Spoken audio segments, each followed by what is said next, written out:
Good evening everyone. हमें पता है कि अभी हम सब वर्तमान में बैंक कोविड के दौरान बैंक पहुंच चुके होंगे और बैंक कोविड स्टार्ट भी कर दी होगी।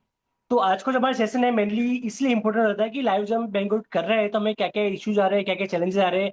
इसके लिए सीआरसी ने कई सारे इनिशिएटिव उठाए हैं। ऑलरेडी सीआरसी आपके लिए एक 4 दिन का वेबिनार सीरीज ब्लॉकबस्टर सीरीज हमारी रही थी। इसमें शानदार मेंबर्स ने काफी सारा ज्ञान लिया था। और साथ ही हमारा जो बैंक कोविड हेल्प डेस्क का पैनल पैनल है वो भी हमने कल लॉन्च किया था। उसका भी आप सबका जो अप्रिसिएशन मिला। सो सीआरसी के से आप सब बहुत बहुत धन्यवाद। आज के इस सेशन में मैं सबसे पहले स्वागत करना चाहूंगा हमारे very dynamic and charming central council member C Abhay Chhajed sir का। साथ ही थैंक यू। वेलकम करना चाहूंगा हमारे young and energetic chairman of CARC C Ankur Goyal sir का। थैंक यू भैया। साथ ही हमारे बीच मौजूद है हमारे dynamic immediate past chairman of CARC C Ankur Kumar Gupta ji. और नन अदर देन आज के हमारे वेरी लर्निंग स्पीकर जो हमें बताएंगे किस प्रकार से हम प्रैक्टिकल हमारे इश्यूज को सोल्व करें, सीए उत्तम मोदी जी फ्रॉम पिंक सिटी जयपुर। सो उत्तम भाई आपका भी स्वागत है और साथ ही हमारे बीच जो पार्टिसिपेट जुड़े हैं आप सभी का स्वागत है। सबसे पहले मैं रिक्वेस्ट करना चाहूंगा वेलकम एड्रेस के लिए सीए अंकुर गोयल जी को कि आप सर मैं welcome address. Thank you Nirbhik भाई। Very respected central council member Abhay भैया, who is always there to mentor us. Very good evening and respected Ankur Kumar Gupta sir, chairman CIRC 2025-26, जिनके गाइडेंस मैं लेते हुए आगे चल रहा हूं। Very good evening to our dynamic speaker Uttam Modi जी, जिनको मैं अभी 2-3 बार सुन चुका हूं और मैं उनका बहुत बड़ा फैन हो गया हूं। उनके जो टूल्स हैं मैंने वो यूज किए और बहुत इफेक्टिव और बहुत एफिशिएंट है। तो आपको बैंक ऑडिट में इतनी हेल्प मिलती है, तो मैंने आज भी उनको रिक्वेस्ट किया कि वो एक बार सेशन लें हम लोगों का, हम लोगों को कुछ गाइड करें। तो और मैं वेलकम करना चाहता हूं हमारे सारे मेंबर्स को जो इसको ज्वाइन कर रहे हैं। जैसे अपने निर्भीक भाई ने अभी बताया कि हम लोगों का अभी पीछे 4 दिन का एक सीरीज चला था, जिसको लोगों ने बहुत अप्रिशिएट किया, मेंबर्स ने बहुत अप्रिशिएट किया। और मैं कमिटेड हूं आगे भी इस तरीके के कुछ और अच्छे प्रोग्राम्स करने के लिए, जिससे हम लोग बहुत इंटीरियर तक, जहां पे बहुत मेंबर्स सेमिनार्स अटेंड नहीं कर पाते हैं, इन वेबिनार के थ्रू वहां तक हम लोग इंफॉर्मेशन नॉलेज पहुंचा पाए, जिससे हमारे मेंबर्स को अल्टीमेटली बहुत अच्छे स्पीकर्स का ज्ञान मिल सके और वो उस अकॉर्डिंगली अपने बहुत ऑलरेडी वो बहुत अच्छा कर रहे हैं बट उससे और अच्छा वो कर पाए। तो मैं इसी के साथ अपने वाणी को विराम देता हूं। मैं ट्रांसफर करता हूं वापस निर्भीक भाई को। Thank you Ankur ji, thank you so much. और अब समय है मैं उस सेक्शन को सुनने का। उनका इंट्रोडक्शन में क्या है, जो अगर मैं उनका इंट्रोडक्शन देता हूँ तो ऐसा लगता है कि सूरज को दिया दिखाना ऐसा इंट्रोडक्शन होता है।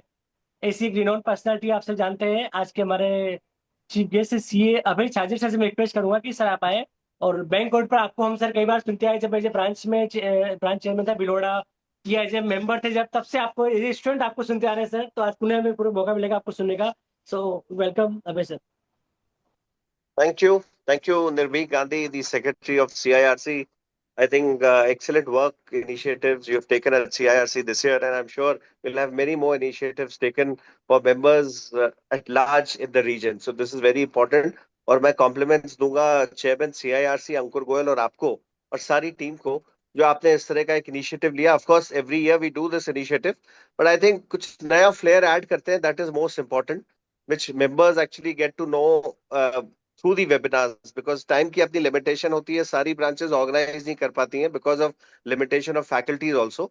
सो I think this is one very important initiative and I must compliment you and Ankur Goyal ji, the chairman CIRC, and of course Ankur Gupta, the immediate past chairman of CIRC, also has done wonderful work last year. उनके भी कई important और new initiative which he has taken, and I'm sure Ankur will follow the first step, but not just the first step. We'll add more and more initiative, कुछ नया करेंगे for members' interest. And the the speaker, I think today, which we have today, CA Uttam Modi. Thank you so much, Uttam, for being here in CIRC and speaking. I think your experience really would matter a lot because I would speak for 5 minutes, 10 minutes और बाकी भी सब बोलेंगे.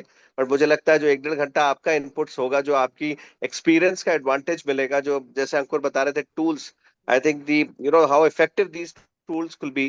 क्योंकि time is always a constraint जो हमारे bank audit में रहा है एक मेंबर्स के लिए। जब जाते हैं और जिस दिन शुरू करते हैं और because of limitation of receipt of documents, receipt of reports, other information, it always get delayed. और जब डिले होता है तो प्रेशर होता है बैंक की तरफ से, and they insist the auditors to complete for a particular date. So thank you, Uttam, for joining, and I'm sure your AI tool and your practical experience would definitely add to better working, more effective audit, and timely audit. I think जो 3 दिन का काम है, I'm sure your tool will do it in less than one day. That's what I presume. But I'm sure your experience will share in next 1.5 hours. And all the participants who have joined today in this wonderful evening, I would say Saturday, और जिनका जिनका objective यही रहता है कि कुछ ना कुछ हम any such webinar we learn from the experts, from speakers, we ask questions so that when we go to the bank and do an audit, it is well planned audit. Not just we do an effective audit, but planning is properly done. क्योंकि जितना planning अच्छी होती है उतना ही effective audit होता है, उतना ही documentation आप ज्यादा ज्यादा कलेक्ट कर पाते हैं, which will then become an evidence for you when it is called by any regulator, whether it's RBI, ICI, or any regulator, where documents or evidence will be required. So again, compliments to the entire team of CIRC. मेरे कुछ थोड़ा से initial, I'll share my practical experience of bank audit. I can only say members, participants, very important जो हमारा institute से guidance note हमने release किया है, which we have revised again this year. More importantly, I can only say no major change. जो आपने last year किया या उसके साल भी पहले किया, चेंजेस नहीं है, but RBI regularly issues master circular और मास्टर डायरेक्शंस। तो मेरी आपसे रिक्वेस्ट है all participant that please see the guidance note. We have updated the list of master circular and direction.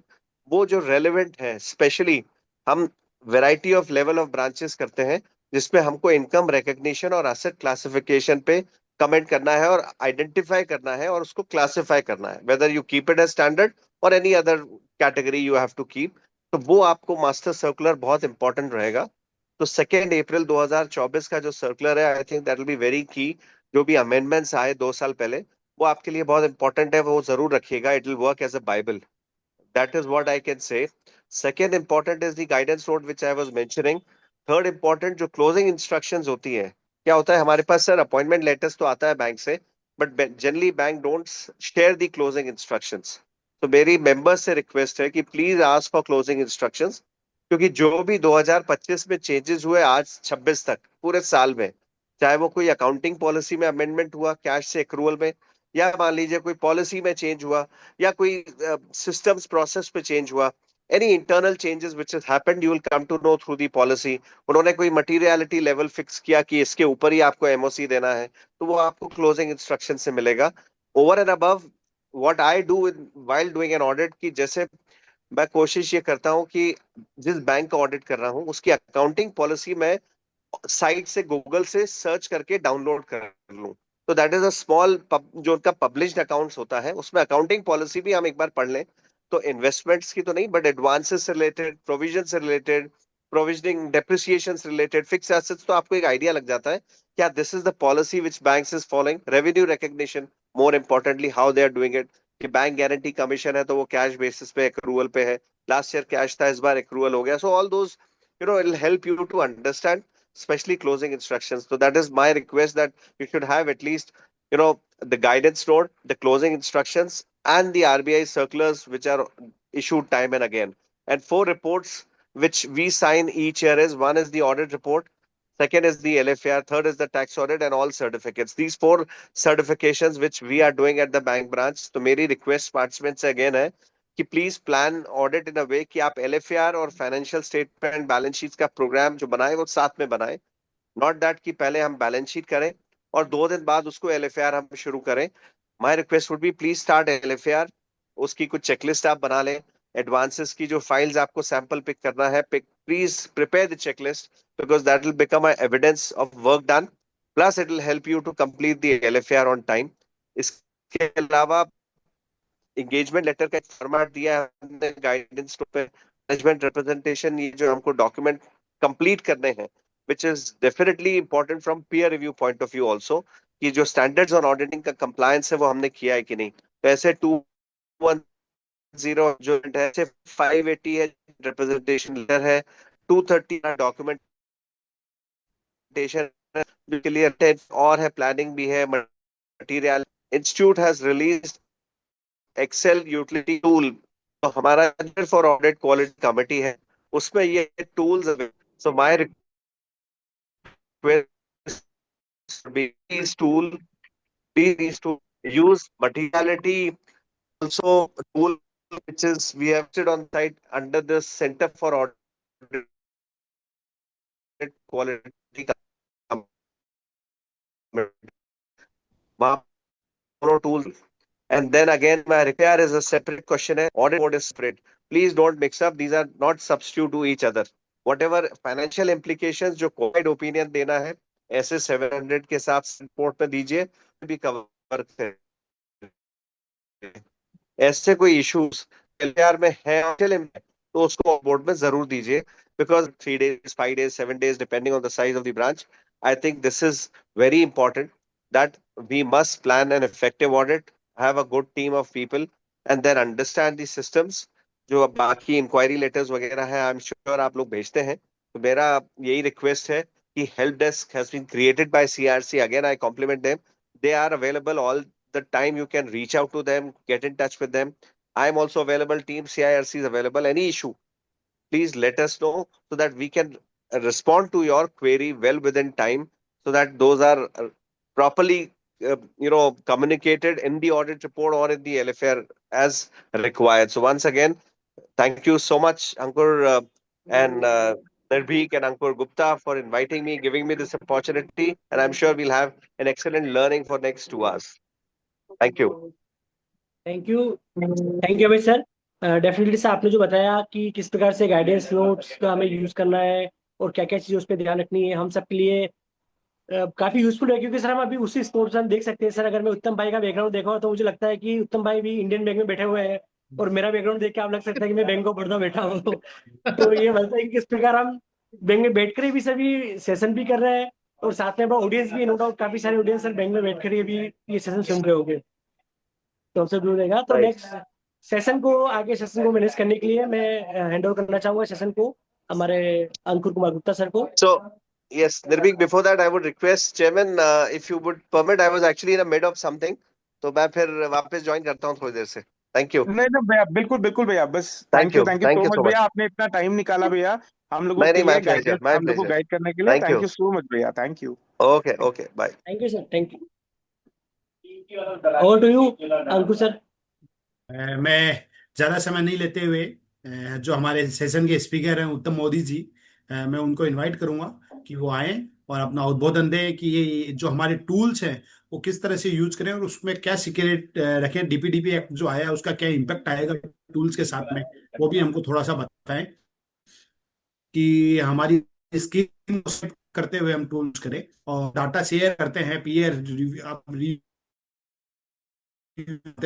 और उसके लिए भी हमको एंगेजमेंट लेटर में क्या चीजें लिखनी चाहिए वो थोड़ा सा उस पर गाइडेंस दे हमें, जिससे क्या है कि इन फ्यूचर हमारी इस तो मैं रिक्वेस्ट स्पीकर से कि वो आए और अपना उद्बोधन दे। थैंक यू अंकुर ओवर भैया। टू उत्तम मोदी। थैंक यू अंकुर भैया टू। मैं बोलूं, एक्चुअली दोनों ही हमारे चेयरमैन हैं, तो दोनों को नमस्कार, और निर्भीक भैया नमस्कार, और सारी ऑडियंस को नमस्कार करते हुए शुरू करता हूं सर। बेसिकली टाइम हमारा ऑडिट का शुरू हो चुका है। हम सब लोग, जैसे निर्भीक भाई साहब ने बताया, कि हम लोग या तो बैंक में बैठे हैं ऑलरेडी या जाने की प्लानिंग कर रहे हैं। तो बेसिकली अगर आज की डेट की मैं बात करूं तो मैं ये सोच रहा हूं, मैं ये समझ पा रहा हूं कि एक सेकेंड, मेरी स्क्रीन विजिबल है? मुझे एक बार कंफर्म कर दीजिए। हाँ हाँ, अभी यस सर। विजिबल है, बिल्कुल तो बिल्कुल आज बिल्कुल। के डेट में 4 अप्रैल हो चुका है। मैं ये समझ पा रहा हूँ कि हमारी ऑडिट प्लानिंग, या मैं बोलूँ प्रीलिमिनरी मेल जो थी, वो हमने ऑलरेडी भेज दी है। मैं इस चीज को कंसिडर करते हुए आगे चलता हूँ, क्योंकि ये सब चीजें हमें ऑलरेडी ब्रांच में जाने से पहले 2-3 दिन पहले में दे देनी चाहिए, ताकि जिससे क्या हो कि ब्रांच मैनेजर अवेयर रहे इन सब चीजों से, और आपको डॉक्यूमेंट जो है वो प्रोवाइड करा दे, एटलीस्ट वो रेडी रखे, ताकि आपका टाइम जो है वहां पर वेस्ट ना हो। ठीक है। एंड अब आगे बढ़ता हूँ। जैसा सीआईआरसी ने पहले भी सेमिनार इस पे 4 दिन की एक पूरी सीरीज बहुत डिटेल में कंडक्ट करी थी, तो उसी को हम आगे लेते हुए, उसको एड ऑन करते हुए हम चलेंगे। सबसे पहले जो अभय सर ने बताया हमें कि भाई कुछ टूल्स इंस्टीट्यूट ने दिए हैं, तो वो टूल्स हमें यूज करने चाहिए। मैं अगर उसी की बात करूं तो क्या आपने ये वेबसाइट आज तक खोल के देखी है? CAQ टूल्स जो हैं, क्या वो आपने आज तक खोल के देखे? अगर आप चाहें तो चैट बॉक्स में इसनो लिख सकते हैं ताकि मुझे भी रिस्पॉन्स पता चलता रहे। मैं आपको एक टूल दिखाता हूं सर, क्योंकि ऑडिट करने जा रहे हैं हमें एटलीस्ट पता होना चाहिए कि हमें क्या क्या चीजें चेक करनी है। उसके लिए इंस्टीट्यूट ने CAQ यूटिलिटी जो है वो रिलीज करी हुई है। इसके अंदर क्या है सर, सिंपली आपका ओपिनियन क्या, यहाँ से अटेंडेंस से शुरू करते हैं। अटेंडेंस अगर आप मार्क करते हैं भाई कौन गया कौन नहीं, डेट्स, ये सब चीजें। देन उसके बाद MOC का फॉर्मेट है, अदर मैटर पैरा में क्या आएगा क्या नहीं। अच्छा, ये एक बहुत इंपॉर्टेंट बात है, हम सब लोग ऑडिट कर रहे हैं काफी टाइम से, बट क्या हमने आज तक TCWC से बात करने की कोशिश करी?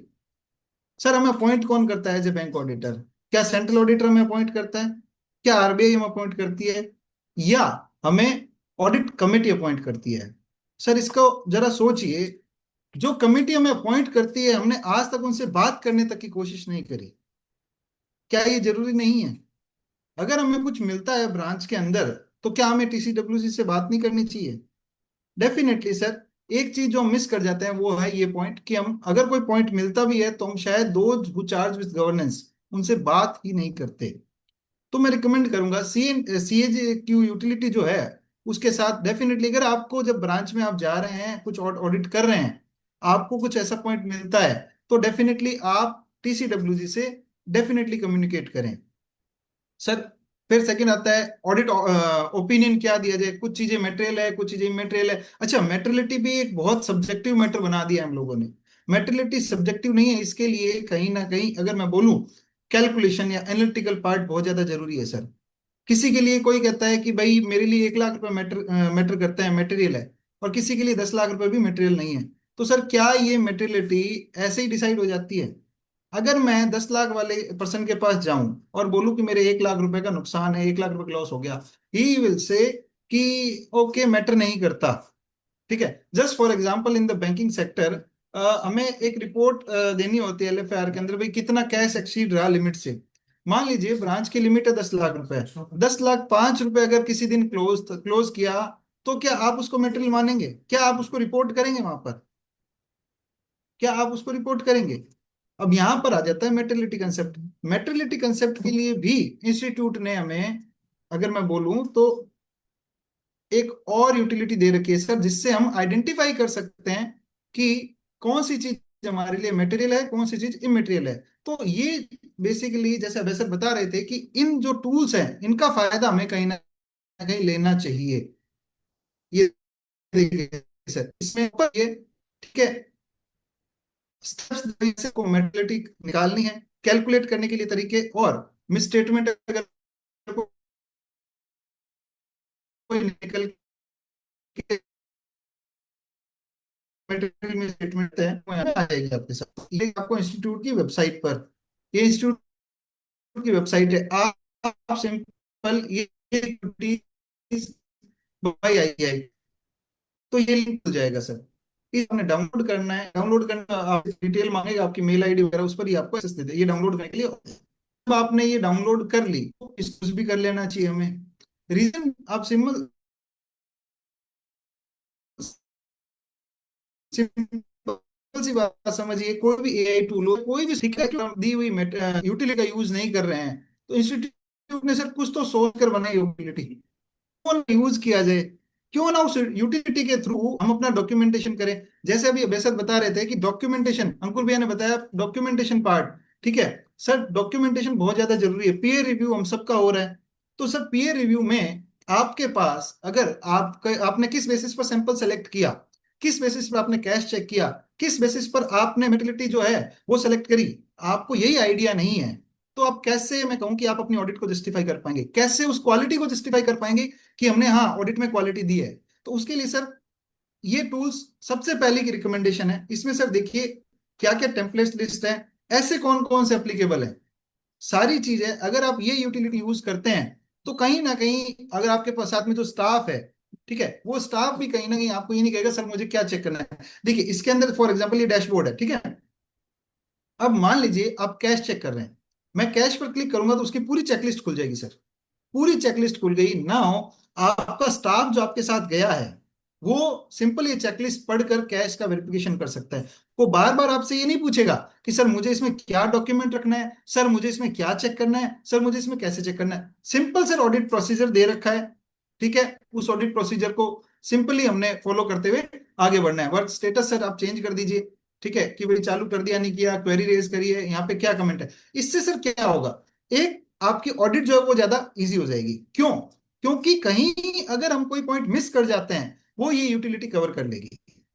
अगर हम कोई पॉइंट मिस कर भी गए तो ये यहाँ पर कवर हो जाता है। दूसरी चीज, इससे क्या फायदा होगा सर, आपका स्टाफ जो बार बार आपके पास आ रहा था पूछने के लिए कि सर इसमें और क्या चेक करूं, इसमें और क्या चेक करूं, तो सर वो कहीं ना कहीं आपके पास कम आएगा, या हो सकता है ना आए, वो डेफिनेटली इस यूटिलिटी को देखकर ही आगे बढ़ जाए। ठीक है, तो इससे हमें फायदा है कि हमारी टाइम बचेगा कहीं ना कहीं। जो अभी सर बता रहे थे कि कुछ टूल्स या हम किसी तरीके से लिमिटेड टाइम फ्रेम में हम लोग काम कर पाए, तो सर इंस्टीट्यूट ने खुद ने टूल्स दे रखा है, तो ये टूल्स डेफिनेटली हमें यूज करने, इससे हमारा डॉक्यूमेंटेशन पार्ट आसान होगा, और उसके अलावा हमें क्या क्या चीजें चेक करनी है वो प्रॉपर हो जाएगी चीजें। ठीक है सर, ये सीए की यूटिलिटी मेरी इस सेशन की पहली रिकमेंडेशन है। दूसरा, आप सबने ऑडिट शुरू कर दिए, आप सबने ऑडिट शुरू कर दिए, अपॉइंटमेंट लेटर आ चुका है, अपॉइंटमेंट लेटर के अंदर नीचे लिखा हुआ भी है कि आपको इस तारीख तक ऑडिट करनी है, ये लिखा हुआ है डेफिनेटली। अब एक चीज बताइए मुझे, एक क्वेश्चन किया क्या, दो रिपोर्ट थे, उन्होंने आइडेंटिफाई कर लिया पीछे ग्राउंड कि मैं कौन सी बैंक में बैठा हूं। अब एक चीज देखिए, अगर रिपोर्ट जनरेट नहीं हुई है तो क्या आप उस टाइम लिमिट के अंदर ऑडिट क्लोज कर पाएंगे? नहीं कर पाएंगे। और अगर नहीं कर पाएंगे और आप उस टाइम लिमिट को अपनी बाउंड्री समझ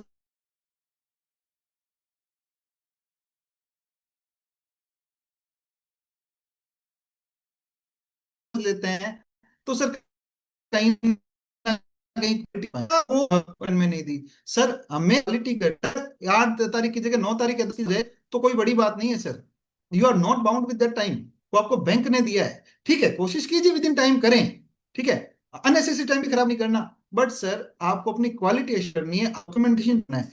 बट आप ऑडिट साइन करके नहीं आए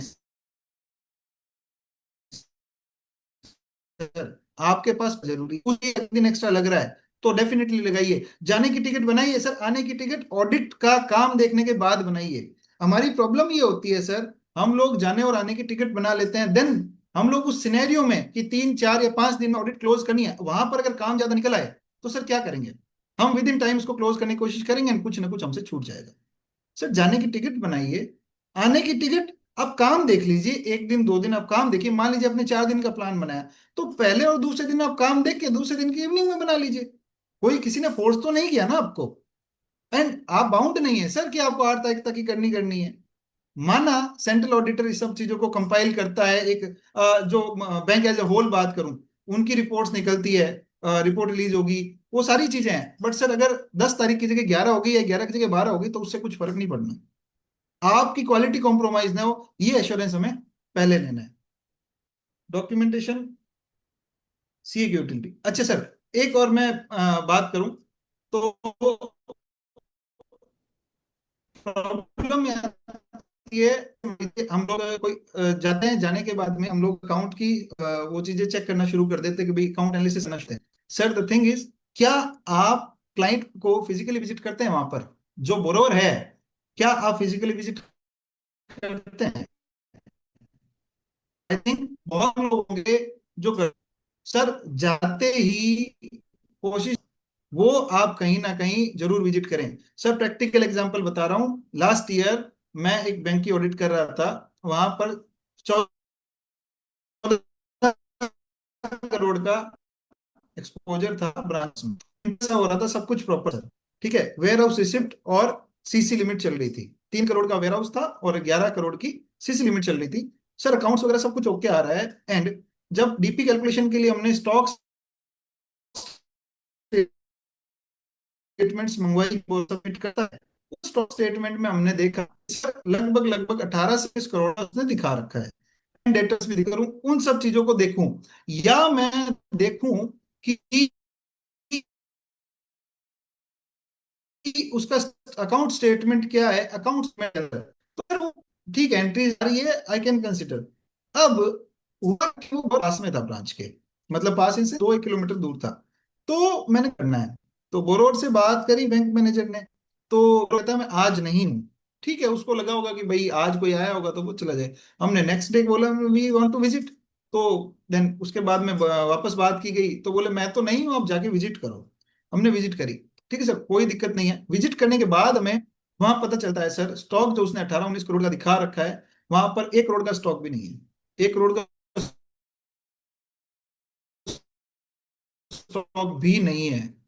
वेयर हाउस रिसिप्ट दिखा दो। सर वेयर हाउस रिसिप्ट में भी स्टॉक नहीं था। मतलब अगर मैं बोलूं वेयर हाउस रिसिप्ट ही सफिशिएंट नहीं थी। तो कहीं ना कहीं विजिट करने से हमें पिक्चर क्लियर हो गई। वो पिक्चर हमें अकाउंट देखने पर कहीं ना क्लियर नहीं हो रही थी। देन लेटर क्या होता है कि उस चीज को और ज्यादा डीप एनालिसिस करते हैं तो पता चलता है सिर्फ और सिर्फ एंट्रीज है, नथिंग एल्स। स्टॉक जो है वो ओवरवैल्यू करके, क्योंकि जीरो रेटेड स्टॉक हुआ करता था, मैं आपको बताऊं, तो स्टॉक जो है वो सेल दिखा दी जाती, वही रिलेटेड पार्टी में घूम रही थी, इससे वो पैसा कहीं ना कहीं, पैसा ऑलरेडी फंड जो है वो बाहर जा चुका था। उसके बाद वो पैसा सिर्फ और सिर्फ इंटरेस्ट के लिए घुमाए जा रहे थे ताकि अकाउंट बचा रहे। ठीक है, ये सिनेरियो हुआ। अच्छा, एक चीज अगर मैं और बात करूं, उसी ब्रांच में एक केस और हुआ सर। क्या था, सिंपली हमने, छोटा सा अकाउंट था, 10 लाख रुपए का अकाउंट था। हम लोग जब उसको देख रहे थे तो हमने पहले उसको सैंपल में नहीं लिया, बट लेटर ऑन वो account as a private limited था, तो मैंने उसको एज ए सैंपल उठाया कि ठीक है चलिए उसको भी देखते हैं। सैंपल में उठाते हैं तो हम देखते हैं सर 2020 के बाद उसकी कोई आरओसी फाइलिंग नहीं हुई। 2020 के बाद कोई आरओसी फाइलिंग नहीं हुई। 2020 की जो बैलेंस शीट थी, जो बैंक के रिकॉर्ड्स में थी, वो एक सीएस ने साइन कर रखी थी। सर क्या सीएस बैलेंस शीट साइन करने के लिए, प्राइवेट लिमिटेड की बैलेंस शीट या कोई बैलेंस शीट हो,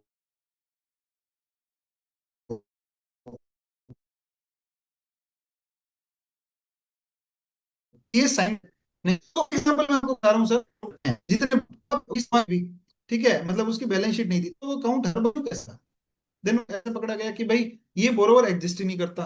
उस पर जो स्टाफ अकाउंटेबिलिटी है वो बनाई गई। अल्टीमेटली हमने रिपोर्ट में डाला कि ये फ्रॉड है कहीं ना कहीं। फ्रॉड इसलिए क्योंकि 4 साल बाद, 4 साल हो गए हैं, 4 साल बाद हम रिपोर्ट करें और 4 साल में उसकी एनुअल फाइलिंग नहीं है, आप बैलेंस शीट कैसे कंसिडर करें, आप रिन्यू कैसे कर रहे हो अकाउंट। तो छोटे अकाउंट देखना जरूरी है, ठीक है, बट उतना ही जरूरी है सर, सॉरी, बड़े अकाउंट देखना जरूरी है, उतना ही जरूरी है छोटे अकाउंट्स पर भी फोकस करना। और प्राइवेट लिमिटेड और एलएलपी पर्टिकुलरली अगर मैं बात करूं सर, एक केस अगर मैं बताऊं आपको, ये last to last year LLP का एक केस था सर। उनको जो फाइनेंशियल स्टेटमेंट्स है कहीं ना कहीं वो एक फॉर्मेट में मई तक सबमिट करने पड़ते हैं, सॉरी, जो इंसॉल्वेंसी सर्टिफिकेट है वो मई तक सबमिट करना पड़ता है। सर उस अकाउंट के अंदर सॉल्वेंसी सर्टिफिकेट है ही नहीं, मतलब सॉल्वेंसी उन्होंने फाइल नहीं करी। एनुअल फाइलिंग की जो बात करते हैं सर, वो उन्होंने 2022 में लास्ट फाइल कर रखी है। तो प्राइवेट लिमिटेड या एलएलपी, अगर हम वो अकाउंट चेक करें तो आरओसी पर उसकी फाइलिंग स्टेटस जरूर चेक कीजिए सर, विजिट करना। यहाँ दूसरी रिकमेंडेशन बोलूंगा, तीसरा जो भी आरओसी अकाउंट्स है वो जरूर चेक कीजिए सर। ठीक है, एंड अगर हम आगे बढ़े तो सर, आई होप मेरी स्क्रीन विजिबल है, छोटा सा इंट्रो। अब अगर मैं एआई की बात करूं सर, तो आपके स्क्रीन पर कुछ 22 टूल दिख रहे हैं। बैंक ऑडिट अगर मैं साइड रख दूं, ऑल दो session is all about bank audit, but अगर मैं वैसे नॉर्मली बात करूं तो सर इसमें से कितने टूल हम लोग ऑफिस में यूज कर रहे हैं, मुझे चैट बॉक्स में जरूर बताइए कितने हम लोग ऑफिस में यूज कर रहे हैं 22 में से।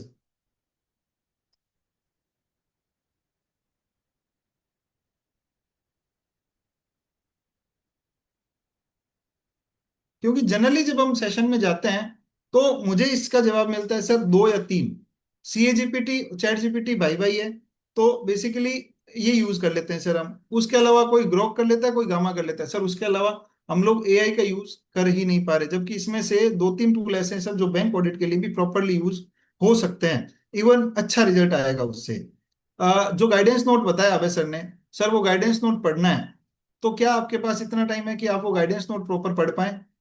अगर उतना टाइम नहीं है तो क्या कोई एआई टूल है सर जिसके थ्रू आप गाइडेंस नोट प्रॉपरली कम टाइम में भी पढ़ पाए? मैं उसमें आपकी हेल्प करूंगा। सर कोई भी एआई टूल को यूज करने से पहले हमें प्रॉम्प्ट क्या देना है वो ध्यान होना चाहिए। अगर मैं बात करूं तो सर हम एआई का यूज करते हैं और हम ये कहते हैं कि रिजल्ट अच्छा नहीं आया। उसकी वजह क्या होती है सर? सिंपली उसकी एक ही वजह है कि हम प्रॉम्प्ट ही प्रॉपर नहीं दे रहे। सर जब तक प्रॉम्प्ट प्रॉपर नहीं है तो रिजल्ट भी डिजायरेबल नहीं आएगा। हम क्या करते हैं, 2 4 5 10 लाइन, इवन मैक्सिमम जो मुझे अगर मैं बोलूं फीडबैक मिला मेरे सेशंस में, तो we are using the prompt maximum 20 to 25 lines. Sir 20 से 25 लाइन। आपको रिजल्ट चाहिए सर डिटेल एनालिसिस, बट आप प्रॉम्प्ट दे रहे हैं छोटा सा, विदाउट नोइंग दैट प्रॉम्प्ट कैसे दिया जाना चाहिए। तो सर कहीं ना कहीं डिजायरेबल रिजल्ट नहीं आएगा। सर टास्क अपने प्रॉम्प्ट को बताना है, कंटेक्स्ट किस कंटेक्स्ट में है ये मैं आपको क्यों बता रहा हूँ, ये मैं आपको आगे बताऊंगा कि ये चीजें क्यों कवर कर रहा हूं मैं नॉर्मल एआई के कुछ पार्ट्स। क्योंकि एआई जहां भी यूज करें कहीं पे भी, तो उसमें प्रॉम्प्ट की बहुत ज्यादा भूमिका होती है सर। क्या काम करवाना है किस कंटेक्स्ट में, एग्जाम्पल अगर आप दे पाए देन अच्छा होगा। पर्सन, सर मैं अपने एआई टूल से पूछता हूँ कि इसको एनालिसिस कर दो बैलेंस शीट को, और मैं पूछता हूँ हेयर लॉस हो गया है, मैं पूछता हूँ लीगल केस कैसे बनेगा, मेरा एआई टूल खुद कंफ्यूज हो जाएगा सर। तो उसको ये बताओ कि कैसे कौन सा रोल उसको अदा करना है। देन फॉर्मेट, सर क्या फॉर्मेट में आपको आउटपुट चाहिए, and tone, basically tone, professional tone आप जाकर उसमें सेट कर दीजिए। ठीक है। इसके साथ साथ हमें सर कोई भी प्रॉम्प्ट देने से पहले क्या ध्यान रखना है, प्रॉम्प्ट बहुत ज्यादा क्लियर हो, कंसाइल फॉर्म में हो, फालतू की इंफॉर्मेशन ना हो, और ग्रामर करेक्ट हो। ऑल दो ग्रामर करेक्ट नहीं होती तो भी क्या होता है कि हमें रिजल्ट मिल जाता है और हम खुश हो जाते हैं। सर एक एग्जांपल बताता हूँ, एक कंपनी है मेरी, क्लाइंट है, तो जीएसटी कंसल्टेंट हूँ मैं उसका। क्या उन्होंने मुझे एक मेल भेजा, मेल पे कहते हैं सर हमें ये चाहिए कि भाई इस पर रेट कितनी लगेगी, और उनका जो वेंडर है उन्होंने जो ओपिनियन लिया था वो ओपिनियन सीधा सीधा उन्होंने मुझे दे दिया कि सर ये हमारा टेंडर है एंड ये ओपिनियन हमारे वेंडर ने लिया है, तो क्या आप मुझे देख के बताइए हमारे ऊपर कौन सी रेट अप्लीकेबल होगी, क्योंकि हमारा वेंडर तो ये कहता है। तो बेसिकली अगर मैं बात करूं उनके वेंडर का क्या वो था, ओपिनियन जो है वो क्या था सर, एक पेज में अगर मैं बोलूं नीचे 25% जगह खाली पड़ी थी और चैट जीपीटी का ditto copy paste. Sir this will not applicable, ये प्रोफेशनल कंसल्टेंसी नहीं है। ठीक है, उसको मैंने बोला मैं एलिमिनेट करो सर। अब मैं उस सिनेरियो को सर्च कर रहा हूं अपने टूल्स पर, अपने टूल्स को आपने ट्रेन करना है सर, उस सिनेरियो को मैं सर्च कर रहा हूँ, सर्च कर रहा हूँ। तो मैंने उससे पूछा रेट कितनी लगेगी, उसने डिटेल एनालिसिस करके मुझे रेट दी सर 12%। 12% रेट उस दिन एग्जिस्ट ही नहीं करती थी। जब 12% रेट एग्जिस्ट नहीं करती, फिर भी मुझे एआई टूल 12% रेट दे रहा है, मैंने उसमें लिखा this rate not exist as on date, क्या आप गलत रिजल्ट दे रहे हैं, इसको चेक करें। ठीक है। माई AI tool cross questioning me, क्योंकि मैंने उसमें उस तरीके से फीडिंग कर रखी है, उसको इंस्ट्रक्शन दे रखा है कि आपने मुझे बताया नहीं आपको रेट किस डेट की चाहिए। ग्रामर का एग्जांपल दूं, वहां पर मैंने एक जगह वाज वर्ड यूज कर लिया था। ठीक है।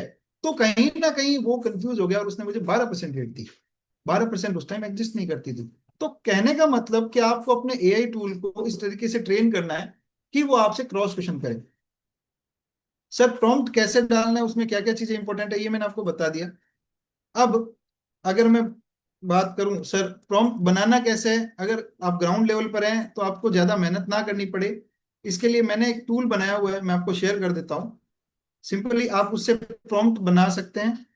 आपके दिमाग में जो चल रहा है आप वो चीज उसको बताइए, जितना डिटेल में आप बता सकते हैं उनको बताइए, और वो उसको और परफेक्शन से दे देगा। तो ये सर प्रॉम्प्ट जो है, ये जो सर कस्टम जीपीटी बनाया हुआ है, कस्टम जीपीटी का लिंक मैंने जो है आपके चैट बॉक्स में डाल दिए। आप जब इसमें जाएं तो आप अपने प्रॉम्प्ट को और ज्यादा रिफाइन करके देख सकते हैं। अब सर हमें बैंक में जाते टाइम कौन से डॉक्यूमेंट लेने चाहिए, हम ले लेते हैं सर लोन बैलेंस फाइल, हम ले लेते हैं सीसीओडी फाइल, हम ले लेते हैं NPA, हम ले लेते हैं SMO। क्या उसके अलावा जो हमें लेनी, एडवांस के लिए कुछ फाइल्स मैंने मार्क कर रखी है लेफ्ट साइड में, आप चाहें तो इसका स्क्रीनशॉट ले लें। हमें ये फाइल लेनी है और इन फाइल के थ्रू हम लोग सर्च चाहें टूल्स के ऊपर टास्क जो है वो प्लीज अपने एनालिटिकल पार्ट के लिए ये फाइलें आपने रखनी ही रखनी है। ये लोन्स के लिए है। अब अगर मैं बात करूं सर डिपॉजिट्स के लिए कुछ फाइल मैंने मार्क कर रखी है, और जीएल के लिए, क्योंकि सर हमारे पास हम ब्रांच का एज अ होल ऑडिट कर रहे हैं, तो सर हमारा फोकस सिर्फ एडवांस पर ही क्यों है, डिपॉजिट या जीएल पर क्यों नहीं है, इंटरनल अकाउंट पर क्यों नहीं है? तो सर हो हमें माना 3 से 4 दिन अपने पास, ज्यादा टाइम नहीं है सर, 3 से 4 दिन में हम हेल्प करेंगे। भाई सीआईआरसी आपके लिए हेल्पलाइन खोल चुका है, ठीक है, मैं आपको यहाँ कुछ गाइडेंस दूंगा। सीआईआरसी ने पहले जो सेशन है वो 3 से 4 दिन में भी चीजों को परफॉर्म कर सकते हैं, ठीक है। नहीं तो एटलीस्ट आपका डॉक्यूमेंटेशन पूरा हो, पीयर रिव्यू के टाइम आपके पास ये बहाना ना हो कि मेरे को टाइम कम मिला, मैं डॉक्यूमेंट कम लिए। इनकम एक्सपेंडिचर, फॉरेक्स, रेगुलेटरी, इसका आपने स्क्रीनशॉट ले लिया होगा मैं उम्मीद करता हूं।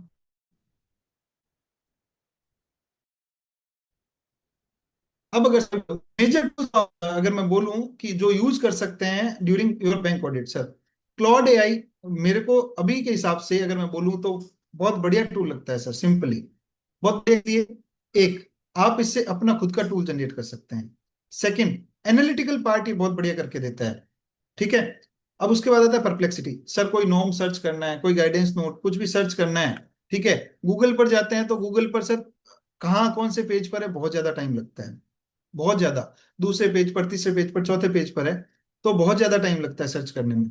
तो सर उसके लिए ऑप्शन क्या है, perplexity. Perplexity real time basis पर आपको रिजल्ट देता है, ठीक है। अगर कोई चीज इंटरनेट पर अवेलेबल है, आप अभी चाहें तो अपना अपने बारे में परप्लेक्सिटी पर सर्च करके देख लीजिए, ठीक है। अगर आप इंटरनेट पर कहीं एग्जिस्ट करते हैं तो सर वो आपको पॉइंट टू पॉइंट जो रिजल्ट आपको चाहिए निकाल के देने की कोशिश करेगा। अच्छा, इसके रिजल्ट पर भरोसा कैसे करें, क्योंकि चैट जीपीटी के रिजल्ट पर भरोसा नहीं किया जा सकता।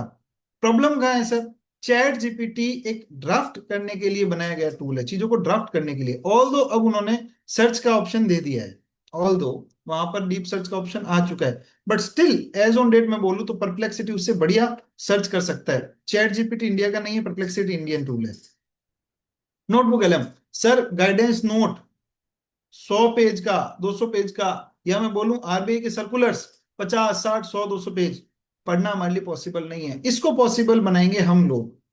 हम लोग कैसे, नोटबुक एलएम का यूज करते हुए सर, जीरो टाइम बोलता हूं मैं किसको, जब आप होटल से बैंक जाते हैं या बैंक से होटल जाते हैं, या आप अपने ऑफिस जाते हैं, जब ऑफिस से घर, घर से ऑफिस जाते हैं, ठीक है, या आपके होम टाउन में अगर आपको ब्रांच मिली है तो मैं बोलूँ ब्रांच से घर जाते टाइम, जीरो टाइम। क्योंकि उस टाइम हम क्या कर रहे होते हैं, या तो हम कॉल्स पर होते हैं या हम उस टाइम सिंपली रील्स स्क्रॉल कर रहे होते हैं। तो वो जीरो टाइम है जो हम वेस्ट कर रहे हैं।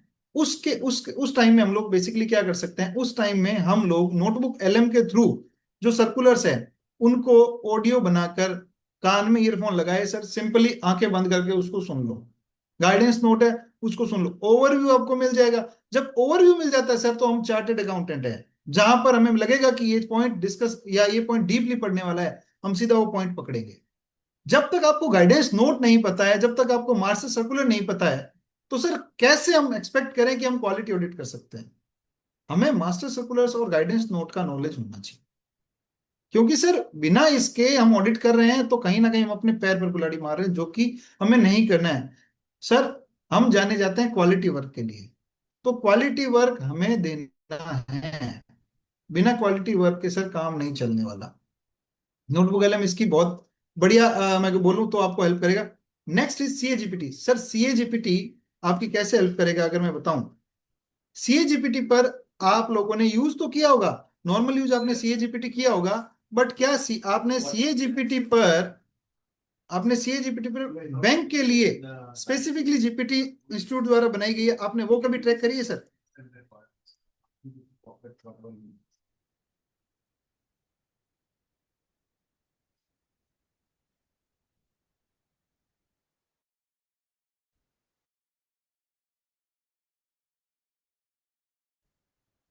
सर ये जितने बड़े वो आते हैं simply bank audit 2025 ICI GPT, इसको क्लिक करता हूं सर। जितने क्वेश्चन है आपके बैंक ऑडिट को लेकर, कोई सिनेरियो आपके सामने आया कि भाई इसका अब क्या करना चाहिए क्या नहीं करना चाहिए, sir this tool will help you, this tool will help you. यहाँ पर आपने सिर्फ और सिर्फ चैट बोट है, ये चैट बोट के चैट पूछना है, अपना क्वेरी करनी है, तो बेसिकली आपको कहीं ना कहीं यहाँ पे रिजल्ट मिल जाएगा। एंड इंस्टीट्यूट का है, आप भरोसा कर सकते हैं, प्रॉपर पूरा भरोसा इस पर किया जा सकता है। तो सर ये जीपीटी आपको अच्छे से हेल्प करेगा इस मामले में। हम सर अब बात करें एआई। थ्रू ऑडिट करना है, एआई थ्रू जब हमें ऑडिट करना है, आप सिंपल सी एक चीज समझिए, आप ऐसे क्या क्या करवा सकते हैं आपके सिस्टम पर, मेरी स्क्रीन इस टास्क में आप एआई की हेल्प ये सारे काम करवा सकते हैं सिर्फ कुछ प्रॉम्प्ट्स की मदद से। बट द थिंग इज, यहां पर आ जाता है डेटा प्रोटेक्शन एक्ट, और बैंकों ने ये है सर डिक्लेरेशन, ठीक है। डेटा प्रोटेक्शन एक्ट का ध्यान रखना बहुत ज्यादा जरूरी है। अगर हम डायरेक्टली रॉ डेटा किसी भी टूल पर अपलोड करते हैं sir, this will not, this is not right basically, अगर मैं बोलूं, this will breach the privacy. Data protection act के अगेंस्ट है। डेटा एक्ट सिंपली कहता है सर कि किसी की भी पर्सनल आइडेंटिटी रिवील नहीं होनी चाहिए किसी भी से। मैंने इसमें क्या बोला सर, सिंपली बैंक से डेटा, ठीक है, हमारे कुछ मैंने कुछ हमारे प्रोफेशनल कुछ बनाए हैं, सिंपली मैं कर दूंगा।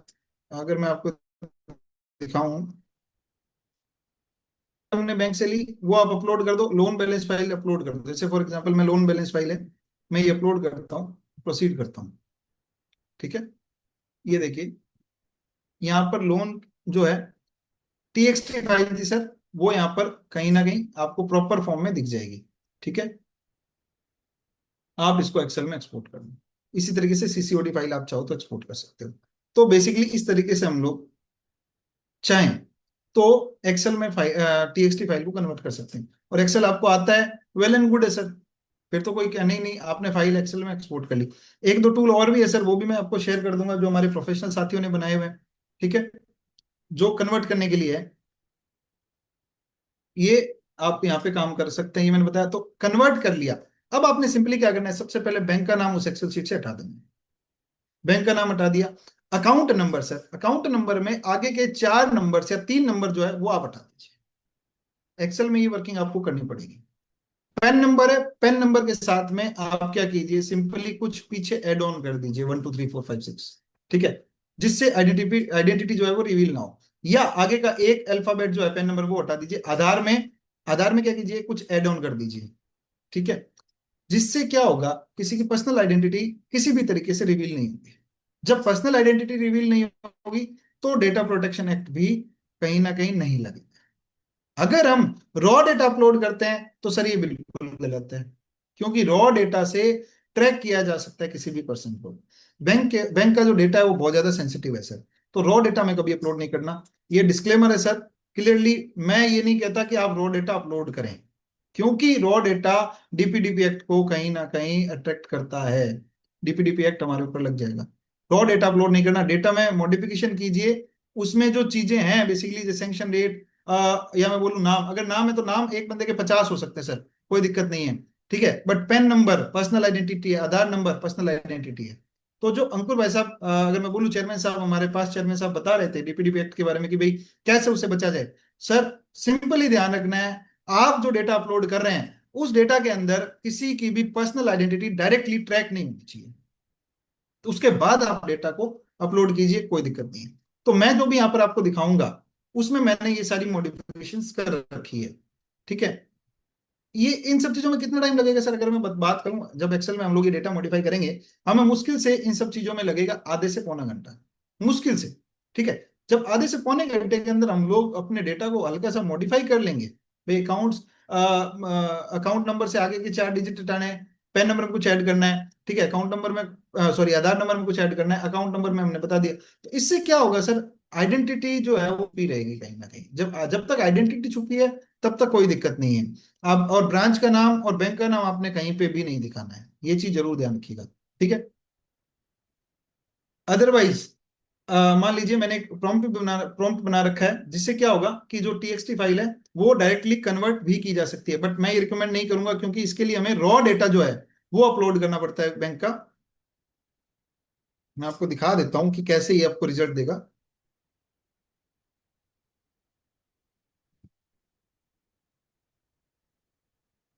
जैसे ये रॉ डेटा है सर, ये टीएक्सटी फाइल है। टीएक्सटी फाइल कुछ वर्ड में ऐसी दिख, 1 सेकेंड, रॉ डेटा अपलोड करना मैं रिकमेंड नहीं करता हूं सर। कुछ इस टाइप से दिखता है सर डेटा, ये डेटा मैंने मॉडिफाई कर रखा है पूरी तरीके से ऑलरेडी। और यहाँ पर मैं आपको सर रिजल्ट दिखाता हूँ।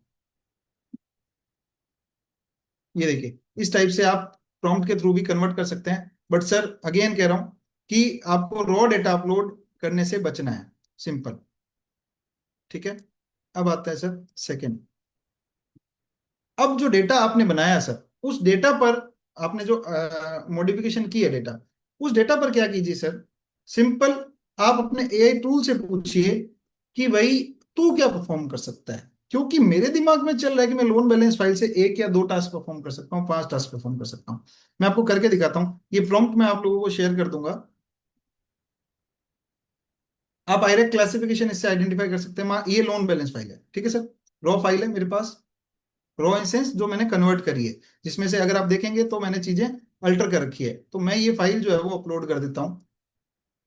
एंड मैं इसी को कहता हूँ कि भाई ये मेरा डेटा है, ये तेरा रोल है। मैंने अपने प्रॉम्प्ट में कोशिश करी है कि मैं एक परफेक्ट प्रॉम्प्ट बनाने की कोशिश करूं, ठीक है, जिससे क्या हो, ग्राउंड लेवल पर जब हम जाएं तो हमें जो है वो प्रॉम्प्ट बनाने की मेहनत ना करनी पड़े। ऑल दो बट अगर आपको प्रॉम्प्ट बनाना पड़ रहा है तो मैंने आपको एक चैटबॉट दिया है, उस पर आप डालिए अपनी प्रॉब्लम। उसको जितना बता सकते हैं बताइए, वो परफेक्ट प्रॉम्प्ट बनाने की कोशिश करेगा। वो जो चैटबॉट है वो प्रॉपरली डिजाइन किया गया है फॉर प्रोफेशनल्स। उसको क्लियरली इंस्ट्रक्शन है कि तुझे सोचना है एज ए प्रोफेशनल। तो सर इस पर क्लिक करता हूं, ये थोड़ा सा टाइम लेगा। ये जब तक सर डेटा में एनालिसिस करके बता रहा है आपको कि क्या करना चाहिए क्या नहीं करना चाहिए, तब तक पैरेलली हम आगे बढ़ते हैं। क्योंकि टाइम जो है वो सेशन के लिए लिमिटेड होता है और टास्क जो है बहुत बड़े होते हैं, और क्लाउड जो है वो थोड़ा सा टाइम कहीं ना कहीं लेता है। सर आयरेक क्लासिफिकेशन आप कर सकते हैं, एनपी आइडेंटिफिकेशन अगर बोलूं। अच्छा सर एक और, प्रोविजनिंग, प्रोविजनिंग भी उससे निकाली जा सकती है, लॉजिक वैलिडेशन और मिसमैच डिटेक्शन, ये सारा हम लोग करेंगे। एनपीए आप कैसे निकाल सकते हैं? पहला, आप सही डेटा दें। सिंपल, किसी भी टूल को सही डेटा दें सर, रॉ डेटा नहीं, उसमें मॉडिफिकेशन होनी चाहिए, बैंक का नाम और ये सारी चीजें और किसी भी पर्सन अकाउंट पे। देन उसके बाद उसके अंदर आप आयरक की रेगुलेशंस वगैरह के साथ प्रॉपर प्रॉम्प्ट दें, ठीक है। और देखेंगे लोन का साइज उसको बताएं, एंड यू विल फाउंड कि ये आपको प्रॉपर रिजल्ट दे रहा है जो हमें चाहिए था, ठीक है। रेड फ्लैग तक निकाल के दे सकता है सर। ये जब तक काम कर रहे हैं मैं आपको एक टूल और दिखाता हूँ सर तब तक।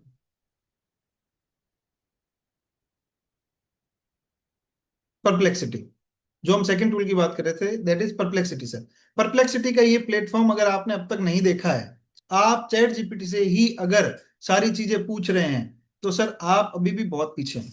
गूगल से अगर पूछ रहे हैं, मैं बोलूंगा आप अभी भी बहुत ज्यादा पीछे हैं सर। प्रोफेशनल काम के लिए परप्लेक्सिटी का जो रिजल्ट है सर वो सराहनीय है, वो अच्छे रिजल्ट है। Reason being sir, ChatGPT drafting के लिए बनाया गया था, ठीक है। या अब अगर मैं बात करूं, आप जेमिना यूज कर रहे हैं, जेमिनाई सर चीजों को ड्रॉ करने के लिए ज्यादातर सर्च इंजन नहीं है, सर्च इंजन है सर परप्लेक्सिटी प्रो।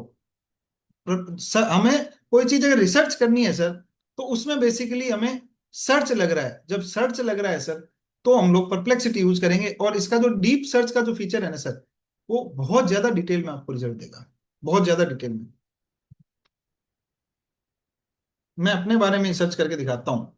आप सिंपली बैंक का कोई भी गाइडेंस नोट, आपको कुछ भी चाहिए तो इस पर सर्च कीजिए। मैं आपको एक एग्जांपल के तौर पे अपना ही कुछ सर्च करके दिखा रहा हूँ, ठीक है, अपने ही बारे में। ये पूरी डिटेल में आपको एनालिसिस करके आपको रिजल्ट देगा सर।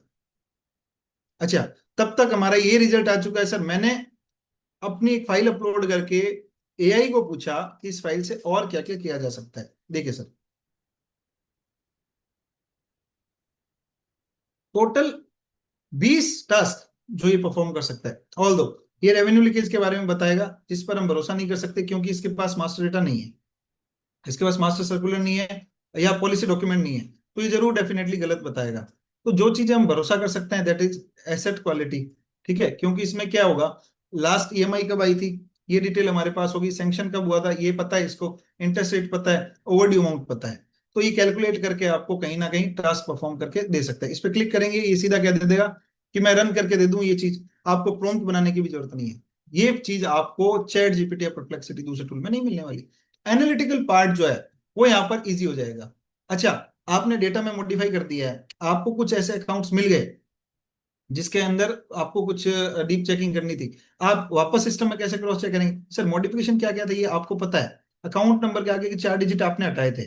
जब आपने अकाउंट नंबर के 4 डिजिट हटाए थे तो पीछे के 4 या पीछे के 5 डिजिट तो आज तक है।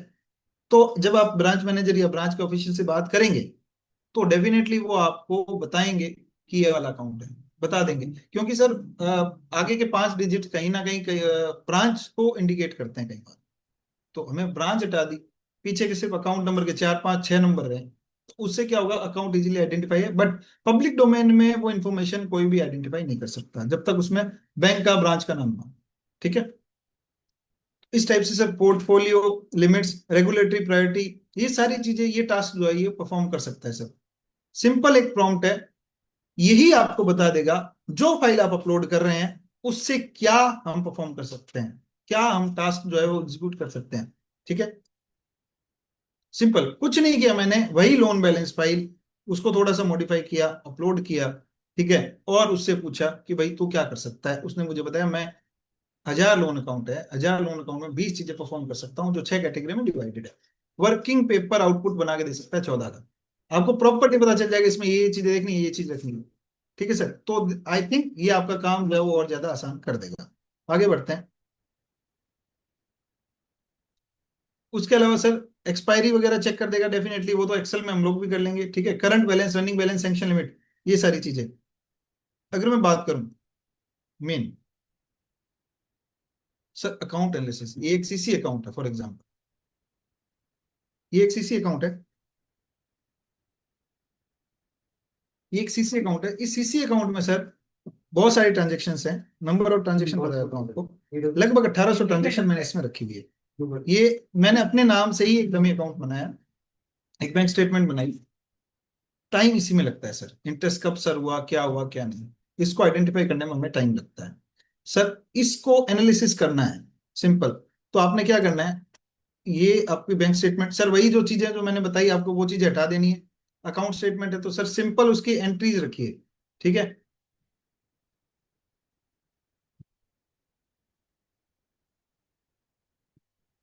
Simple entry. अब इसमें कस्टमर का नाम ही आ रहा होगा, टाटा स्टील आ रहा होगा सर, टाटा स्टील 500 लोगों से डील करता है, 1000 लोगों से डील करता है। ठीक है। डायरेक्टली आइडेंटिफाई नहीं किया जा सकता उसको। जहां आप उस डेटा से किसी भी पर्सन को डायरेक्टली आइडेंटिफाई कर सकें, वहां वो डेटा आपने अपलोड नहीं करना है। ये चीज हमेशा ध्यान रखिएगा कोई भी एआई टूल यूज करते टाइम। हम लोग क्या करते हैं, इन सब चीजों को स्किप कर देते हैं। हम लोग क्या करते हैं, बाईपास कर देते हैं, छोड़ो कोई बात नहीं, क्या फर्क पड़ता है सर? फर्क पड़ता है, क्योंकि डेटा प्रोटेक्शन एक्ट एक्चुअल में बहुत, अगर मैं बोलूं तो हम लोगों को बहुत ज्यादा दिक्कत दे सकता है। ठीक है। अब सिंपल ये प्रॉम्प्ट है सर, ये प्रॉम्प्ट, ये प्रॉम्प्ट है सर एक अकाउंट एनालिसिस करने के लिए 6 7 पेज का एक प्रॉम्प्ट बना रखा है। ठीक है। ये प्रॉम्प्ट मैंने सीधा पेस्ट किया तो लार्ज डेटा होने की वजह से एक फाइल की तरह पेस्ट हो गया। तो मैं सिंपल इसको लिखता हूँ,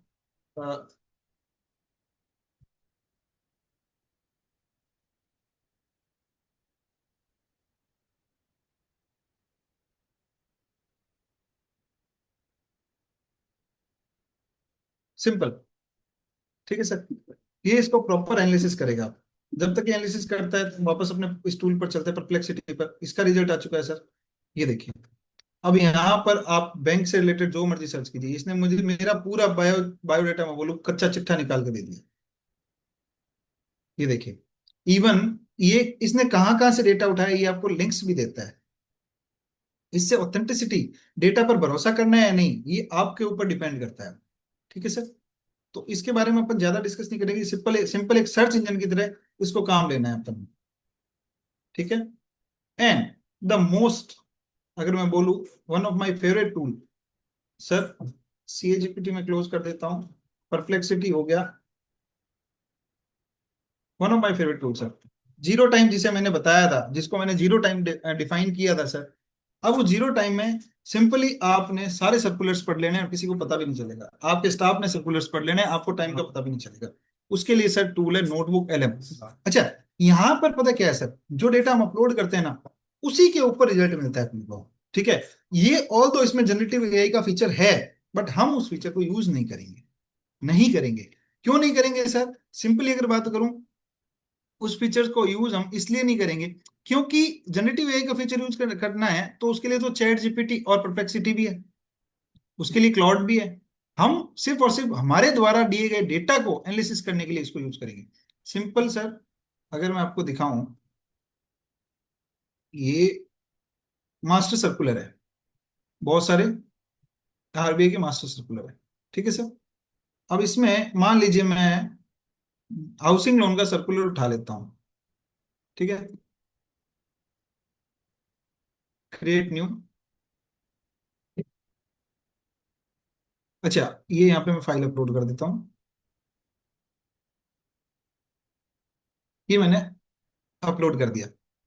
एक चीज है सर, मैं इसमें अगर मैं आपको बताऊं तो फाइल अपलोड करने के साथ साथ हम कोई यूट्यूब का वीडियो है, मान लीजिए पुराने सेशंस जो सीएआरसी ने करवाए थे वो आपके मिस हो गए और वो बहुत ज्यादा लेंदी भी है, तो आप क्या कर सकते हैं सर, आप सिंपली उन वीडियोस का लिंक उठाकर यहाँ पे डाल दीजिए, ये उसकी भी समरी बना के दे देगा, ठीक है। ड्राइव पे डेटा पड़ा है या फिर कोई पेस्टेड डेटा।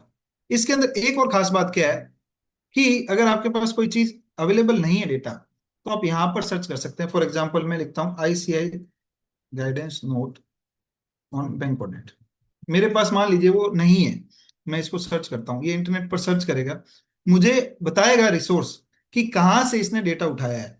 एंड अगर मुझे लगता है वो डेटा ऑथेंटिक है और उसके बाद मैं उस डेटा को यूज कर सकता हूँ, तो डेफिनेटली मैं वो डेटा को यूज करूंगा सर। ये देखिए, इसने मुझे बता दिया कि ये है जहां पर इंस्टीट्यूट का गाइडेंस नोट अवेलेबल है। मैं इंस्टीट्यूट की साइट पर भरोसा करता हूं, तो मैंने इस पर क्लिक करके इंपोर्ट कर दिया, ठीक है।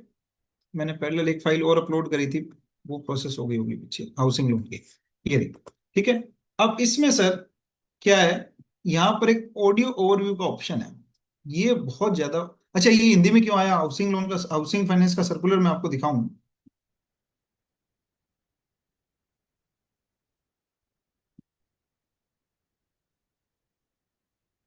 हाउसिंग फाइनेंस का ये सर्कुलर है सर, ये इंग्लिश में है, 17 पेज का सर्कुलर है, बट रिजल्ट हिंदी में क्यों आया सर। रिजल्ट हिंदी में इसलिए आया क्योंकि यहाँ पर सेटिंग के अंदर मैंने आउटपुट लैंग्वेज में हिंदी कर रखा है। यहाँ पर और भी बहुत सारी लैंग्वेज है, आपकी जो डिजायरेबल लैंग्वेज है, इसकी खास बात ये है सर, आपकी जो डिजायरेबल लैंग्वेज है उसके अंदर ही आपको आउटपुट दे देगा। अच्छा, एक और बात बताऊं सर, क्या आपने कभी उम्मीद की है कि आपके सर्कुलर्स जो आप पढ़ रहे हैं डॉक्यूमेंट्स, वो उसी तरीके से आपसे बात करें जैसे मैं कर रहा हूं, आप उससे सवाल पूछ पाए। मतलब कहने का, आप अगर अभी आपको कैमरा अलाउ हो और आपको क्रॉस क्वेश्चनिंग अलाउ हो तो आप मुझसे सवाल पूछ सकते हैं। क्या वैसे ही आप, मैं बोल रहा हूं, क्या वैसे ही आप बोलते हुए ऑडियो को डिस्टर्ब करके अपना सवाल पूछ पाए और वो आपको पॉइंट टू पॉइंट जवाब दे दे, क्या आपने कभी सोचा है, आपकी फाइल आपको बोलकर जवाब दे। सर इसके थ्रू पॉसिबल है ये चीज। मैं यहाँ पर सिंपल ऑडियो पे क्लिक करता हूँ सर, एंड एक बहुत बढ़िया फीचर है माइंड मैप का सर, मैं इस पे क्लिक कर देता हूँ, it will take little bit time, ठीक है। तब तक मैं क्या करता हूँ, मैंने इसको ऑलरेडी अपलोड कर रखा है, मैं उस पर आ जाता हूँ। ये माइंड मैप इसका, अच्छा शायद वो फाइल है नहीं, तो मैं माइंड मैप पे आता हूँ सर। ये देखिए, हमारा दिमाग, अगर मैं बोलूँ, ये आपके नॉर्मल ऑफिस में भी काम आने वाला टूल है सर। हमारा दिमाग इमेजेस को बहुत जल्दी कैप्चर करता है। 17 पेज के सर्कुलर में, ये तो 17 पेज का है, 100 पेज का होता तो सर वहां पे पढ़ने में हमें कष्ट होता है, क्योंकि 100 पेज कौन पढ़े, पढ़ने की आदत जा चुकी है। सर सिंपली ये आपकी हेल्प करेगा।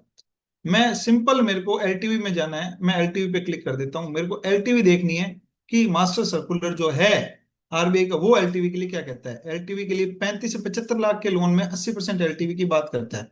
मैं सिर्फ उतना पढ़ना है, मैं उस पर क्लिक कर दूंगा और ये उस अकॉर्डिंगली मुझे रिजल्ट निकाल के दे देगा। ये देखिए, सिंपल, ठीक है। यहां पर मैं क्रॉस क्वेश्चन कर सकता हूं कि क्या है, क्या सिर्फ इसमें से नहीं, पूरा जो सर्कुलर अपलोड करा उसमें से। ध्यान रखिएगा, जब भी आप ऐसे डेटा के साथ काम कर रहे हैं, नोटबुक पे काम कर रहे हैं, तो वो क्वेश्चन पूछिए जो आपने जो कंटेंट अपलोड किया उसके अंदर हो, ठीक है। ऑडियो इसका जनरेट हो रहा है,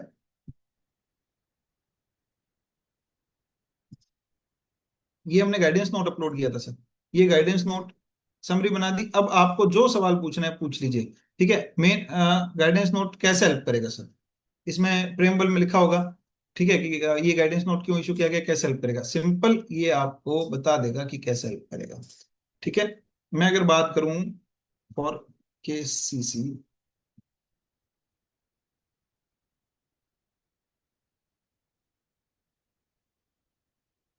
केसीसी के लिए क्या लिखा हुआ है, सिंपल, किसान क्रेडिट कार्ड अगर मैं यूज करता तो और बेटर होता।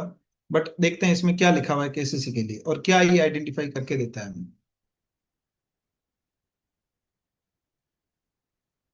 केसीसी के बारे में एनपीए में ये लिखा हुआ है सर, मौसम पर डिपेंड है ये। आप अब इसको जितना डिटेल में लेना चाहें ले सकते हैं। ठीक है सर। इस टाइप से ये जो है नोटबुक एलएम आपको रीड करने में हेल्प करेगा। अच्छा, ऑडियो वाला फीचर अभी ऑडियो जनरेट कर रहा है। मैं आपको ऑडियो सुना के दिखाऊंगा कि ऑडियो कैसे काम करता है। ठीक है, जब ऑडियो जनरेट करते हैं तो सिंपली ये आपसे पूछता है कि साइज क्या रखना है, वो सारी चीजें। ठीक है, ये देखिए शॉर्ट, यहाँ पे जब क्लिक करेंगे तो लेंथ डिसाइड होती है सर। ठीक है, डिफॉल्ट शॉर्ट, या लैंग्वेज डिसाइड होती है, फोकस किस चीज पर करना है।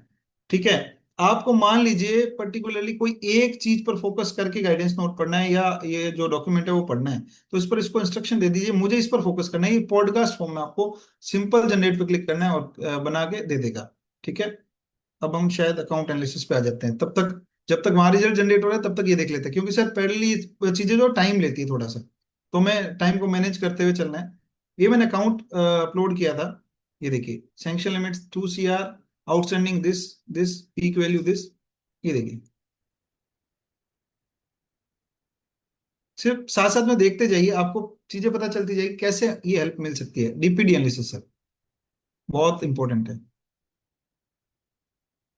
प्रोविजन कैलकुलेशन पे भरोसा मत कीजिए, प्रोविजन आप अपने हिसाब से भी कैलकुलेट कीजिए, अगेन मैं कह रहा हूँ कंपैरिजन। ठीक है, की ट्रांजेक्शंस, रेड फ्लैग्स क्या है इस अकाउंट में, एंड ऑडिटर का कंक्लूजन क्या हो सकता है। सर ये पूरा डिटेल में आपको एनालिसिस मिल गया एक अकाउंट का। ठीक है, जो जो एंट्रीज हैं, जहां जहां ये डीपीडी मार्क कर रहा है, वो जैसे ये कह रहा है कि यहाँ पर आपका एनपीए ट्रिगर होना चाहिए, सर इस डेट की एंट्री खोल के देखो, आगे पीछे के ब्याज कैलकुलेशन कर लो। भाई पूरी तरीके से तो करने की जरूरत ही नहीं है, क्योंकि जो प्रॉम्प्ट है उस प्रॉम्प्ट के अंदर क्लियरली आयरेक रेगुलेशंस वगैरह बताई हुई है। ठीक है, तो पूरी तरीके से एनालिसिस करने की जरूरत ही नहीं है। ठीक है, पर्टिकुलर डेट देखो, उसका ब्याज देखो, बात खत्म। ठीक है सर, और डिटेल में चाहिए तो आपको इसको आगे का प्रॉम्प्ट दे दो, ये आपको बना के दे देगा। आपको स्पेसिफिक कहीं चीज किसी चीज पे फोकस करना है, आप इस प्रॉम्प्ट में एडिट कर लो। भाई ओपन है प्रॉम्प्ट तो आपके लिए, आप एडिट कर लो, उस पर्टिकुलर चीज पे लिख दो। अच्छा, इसमें क्या है मैं आपको दिखाऊं,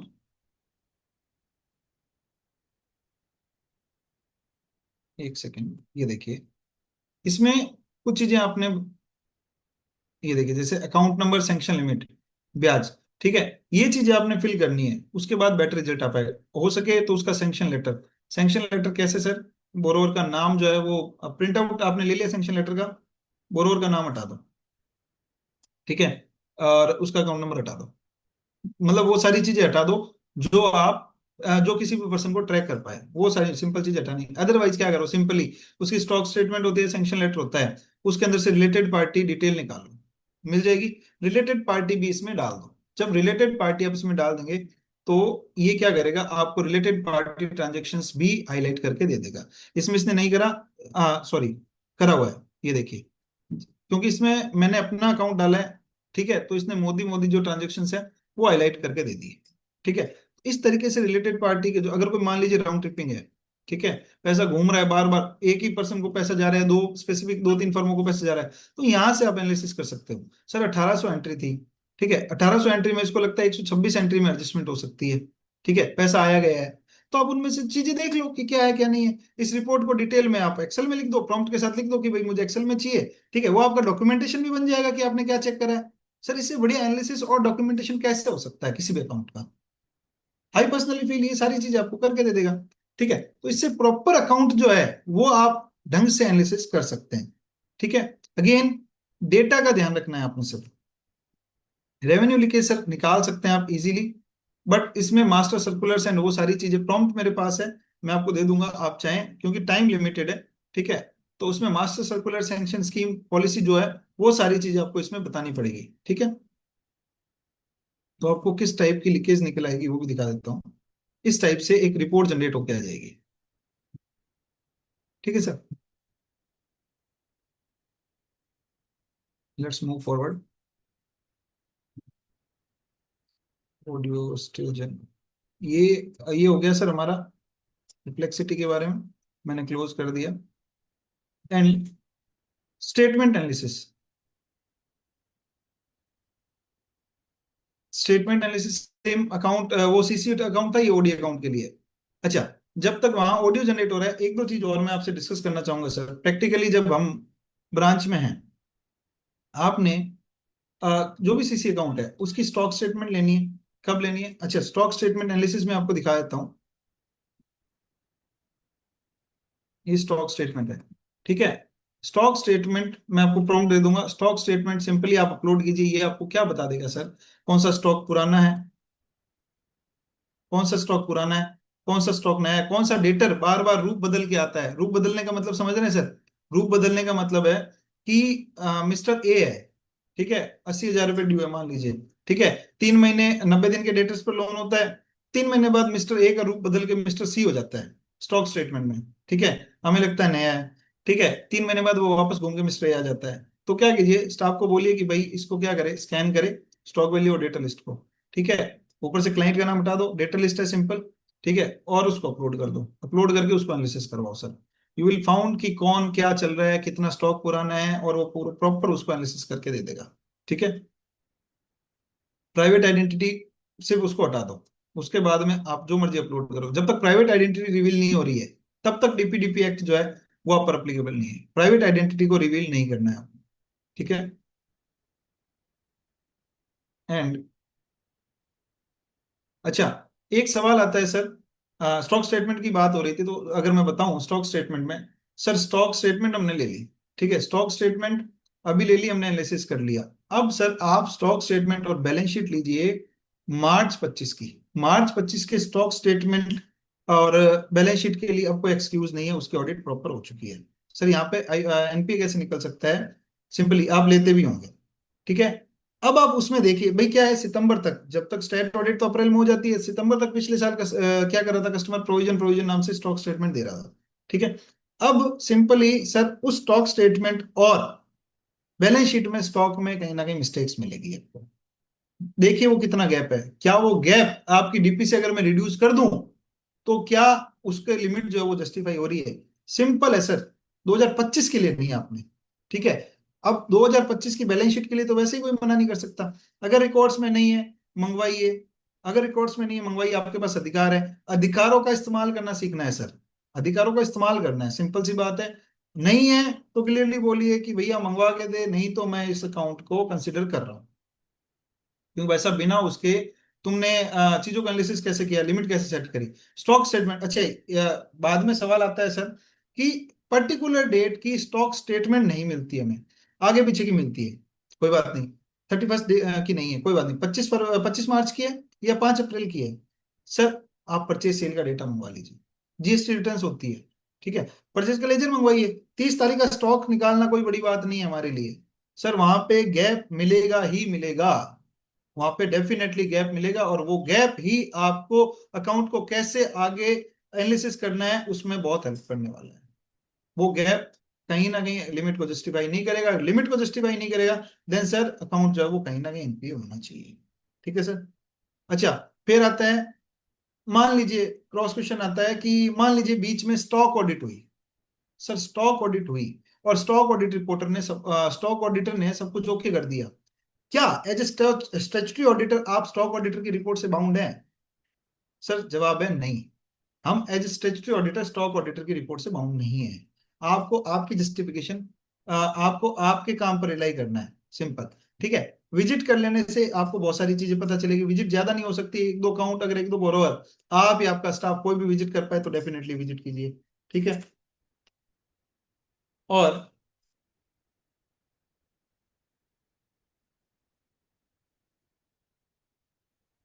ओके, अच्छा सर एआई का हम इस्तेमाल कर रहे हैं, एआई का इस्तेमाल तो कर रहे हैं, अभी रिसेंटली केस बताता हूँ, किसी एक बैंक में मैं as a concurrent auditor appoint हुआ, मैं वहां जाता हूँ ब्रांच में, और ब्रांच में क्या है, मैंने उनको फाइल मंगवाई, मैं क्या कर रहा था, जो फाइल मुझे ओके लग रही थी मैं उसको लेफ्ट में रख रहा था, जो सही नहीं लग रही थी उसको राइट में रख रहा था। तो मैंने एक फाइल रखी, दो फाइल रखी, तीसरी फाइल जब रख रहा था, क्योंकि मैंने लेफ्ट में सिर्फ एक फाइल रखी, तीन फाइल जो है मैं राइट की तरफ रख रहा था, ब्रांच मैनेजर मुझे कहता है सर इधर क्यों रख रहे हो, अलग अलग क्यों रख रहे हो? मैंने कहा सर ये फ्रॉड केसेस हैं। बोले कैसे? मैंने रैंडमली सीधा ही बोला, मैं फ्रॉड केसेस है। बोला कैसे? मैंने कहा कि इसमें आपने कुछ ना कुछ गलतियां करी है, आपको पता है। तो बोलता है नहीं सर ये तो अकाउंट ऊपर से अप्रूव हुआ है। मैं कहा, ऊपर से अप्रूव है कोई बात नहीं। वो क्या ऊपर से अप्रूव होने का मतलब ये है कि अकाउंट सही है? क्या ऊपर से अप्रूव होने का मतलब ये है कि डॉक्यूमेंट सही है? सर आपने जो डॉक्यूमेंट अपलोड करा, ऊपर वालों ने हो सकता है उसको सही ढंग से चेक ही ना करो। हो सकता है ना सर। तो हुआ था क्या, केस क्या था? बोलते हैं सर बताओ क्या गलती है। सर केस सिंपली ये था, जेमिनाई के थ्रू, जेमिनाई के थ्रू फोटो, जो हमें विजिट की फोटो लगानी पड़ती है प्री और पोस्ट विजिट की, जेमिनाई के थ्रू सर वो फोटो बना रखी थी बोरोर की। बस ये ना तो बैंकर वहां गया, ना कस्टमर की एक्चुअल में फोटो खींची। ठीक है?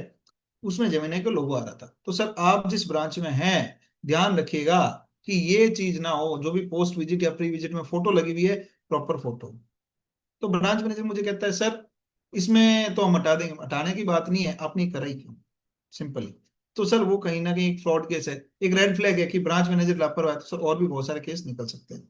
एक केस और था जिसमें जो है वो लोगो नहीं था जेमिनाई का, बट स्टिल आई आइडेंटिफाई कि भाई हाँ यहाँ प्रॉब्लम है। तो कहता है सर इसमें तो लोगो भी नहीं है, आप हर बार हर फाइल को ऐसे ही कैसे कह सकते हो?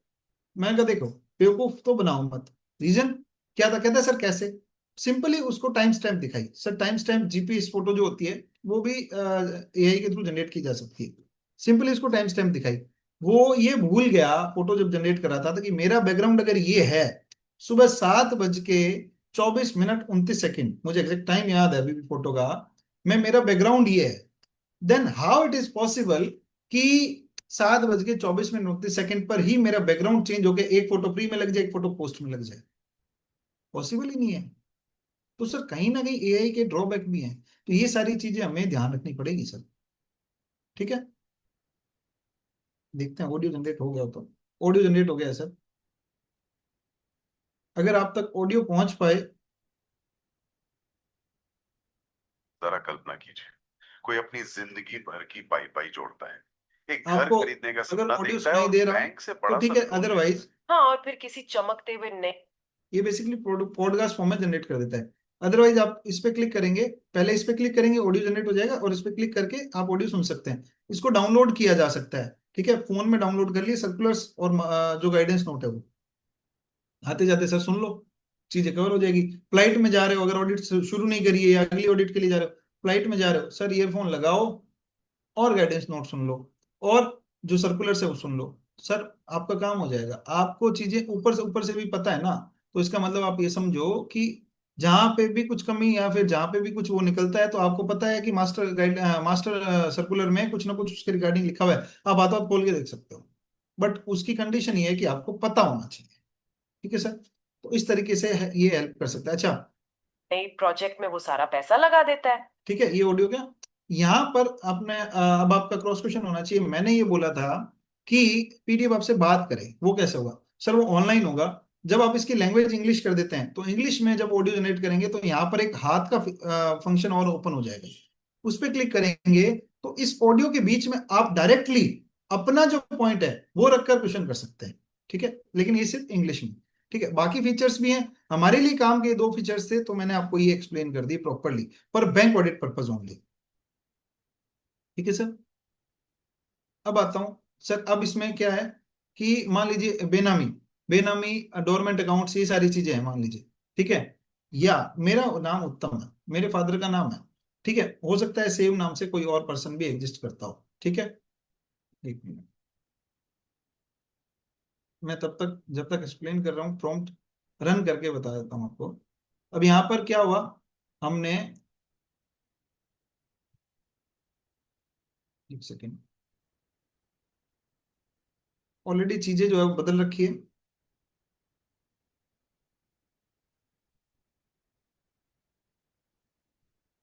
प्रॉम्प्ट मैंने डाल दिया।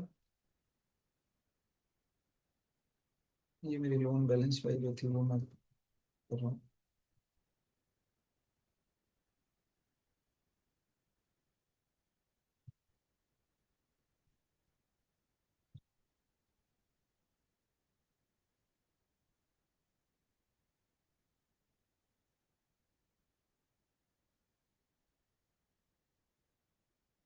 तो ये सब मैंने लिख रखा है प्रॉम्प्ट में। ठीक है, तो हम बात कर रहे थे सर, नाम सेम है, मान लीजिए फादर नेम भी सेम है, हो सकता है कोई बड़ी बात नहीं, बट पेन नंबर तो अलग अलग हुआ। आपने फाइल के अंदर एडिट करके पेन नंबर का आगे का एक अल्फाबेट हटाया या पीछे का एक अल्फाबेट हटाया, कुछ ऐड किया है, बट बाकी डिजिट तो सेम होंगे। तो कहीं ना कहीं ये उस सब चीजों को हाईलाइट करके दे देगा। अब आपने देखना है कहीं किसी दो अकाउंट में सेम पेन नंबर तो नहीं डाल रखा, दो लोगों का अकाउंट है, बट पेन नंबर जो है वो सेम चला रहे हैं, तो सर ऐसे अकाउंट्स में पैसा घुमाने की एंट्री जो है वो आपको कहीं ना कहीं मिल सकती है। सर इंटरनल अकाउंट्स हम लोग चेक ही नहीं करते, अगर चेक करते हैं तो उसको जरा डिटेल में चेक कीजिए। ठीक है, ये केवाईसी वाला प्रॉम्प्ट रन हो रहा है, तब तक हम आगे बढ़ते हैं। सर एक और, जब हम ब्रांच में हैं, ब्रांच में हमें बोला कि इतने अकाउंट एनपी है, क्या हम एनपीए अकाउंट हैं तो क्या हम अकाउंट की और ज्यादा डिटेलिंग में जाते हैं, या सिर्फ स्टैंडर्ड और एसएम अकाउंट पर फोकस करके हम अपनी ऑडिट क्लोज कर देते हैं? सर हम एनपीए अकाउंट्स की लिस्ट को प्रॉपरली एनालिसिस ही नहीं करते। क्यों सर, मैं ऐसा क्यों बोल रहा हूं? एनपीए की प्रोविजनिंग भी तो सर डिपेंड करती है, सब स्टैंडर्ड है, ठीक है, लॉस एसेट है, अब वो किस कैटेगरी में पड़ा है सर। ठीक है, तो सर एनपीए की प्रोविजनिंग भी आपने चेक करनी है। ठीक है, चेक करने से रैंडमली एक दो काउंट उठा के आप देखिए। सर एनपीए की प्रोविजनिंग भी बहुत बड़ा मैटर है, हो सकता है वहां गलत आयरेक्ट क्लासिफिकेशन कर रखी हो, तो उसके लिए आप डिटेल एनालिसिस, जैसे मैंने आयरेक्ट क्लासिफिकेशन के लिए प्रॉम्प्ट है वैसे आप करके चेक कर सकते हैं। ठीक है, एंड अच्छा sir, CTR, cash transaction report, ठीक है, ब्रांच एक्सेप्शन रिपोर्ट, एलटीवी, ठीक है, लॉन्ग वैल्यू ट्रांजेक्शन रिपोर्ट, ये सारी चीज लेके आपने ये जो प्रॉम्प्ट है ये रन कर देना है, देन एक्सेप्शन जो भी रेड फ्लैग होंगे वो आपको निकल आएंगे। अच्छा सर, एक चीज है, सिंपली ब्रांच महीना सॉरी साल में 3-4 दिन लेट तक खुली हुई थी, ठीक है, क्या लगता है सर इस चीज से? ब्रांच अगर लेट तक खुली हुई है तो कहीं ना कहीं हो सकता है ना कि ब्रांच मैनेजर क्या कर रहे थे वहां, हमें पता होना चाहिए, एक्सेप्शन रिपोर्ट में वो डिटेल आ जाएगी। ठीक है, उसमें रन कीजिए, हो सकता है। अच्छा यहाँ पे प्रॉब्लम कहाँ थी, उस दिन पर्टिकुलरली एग्री लोन या गोल्ड लोन जो है वो कहीं ना कहीं रोटेट किए गए। गोल्ड लोन के लिए अगर आपको पता हो तो गोल्ड लोन का क्लोज होना बहुत ज्यादा जरूरी है, अक्टूबर में क्लियर सर्कुलर है ये। ठीक है सर, उस दिन देखिए कहीं ऐसा तो नहीं है कि गोल्ड लोन में कुछ ना कुछ ऊपर नीचे करा गया, ऊपर नीचे का मतलब क्या समझ रहे हैं सर, अकाउंट को क्लोज करने से पहले नया अकाउंट खोल दिया गया, अगर ऐसा है तो ये एक रेड फ्लैग है सर, सिंपली ऐसा करना गलत है। ठीक है, 1 सेकेंड।